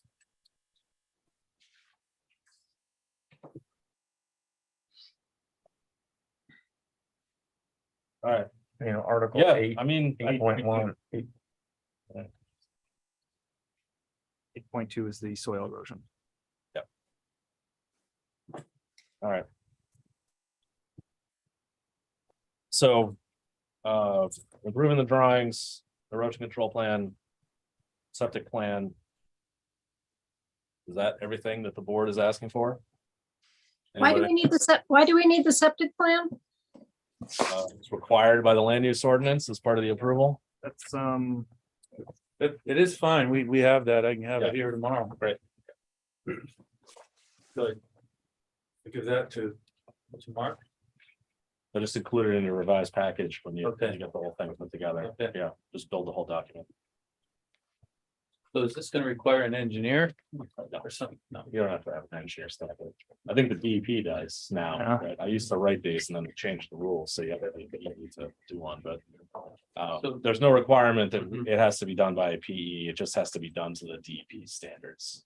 So in actuality, if we do that, we're pretty close to getting approval. Yeah, right. Let's say, you know, I mean, we're here to do things right also. So I believe you.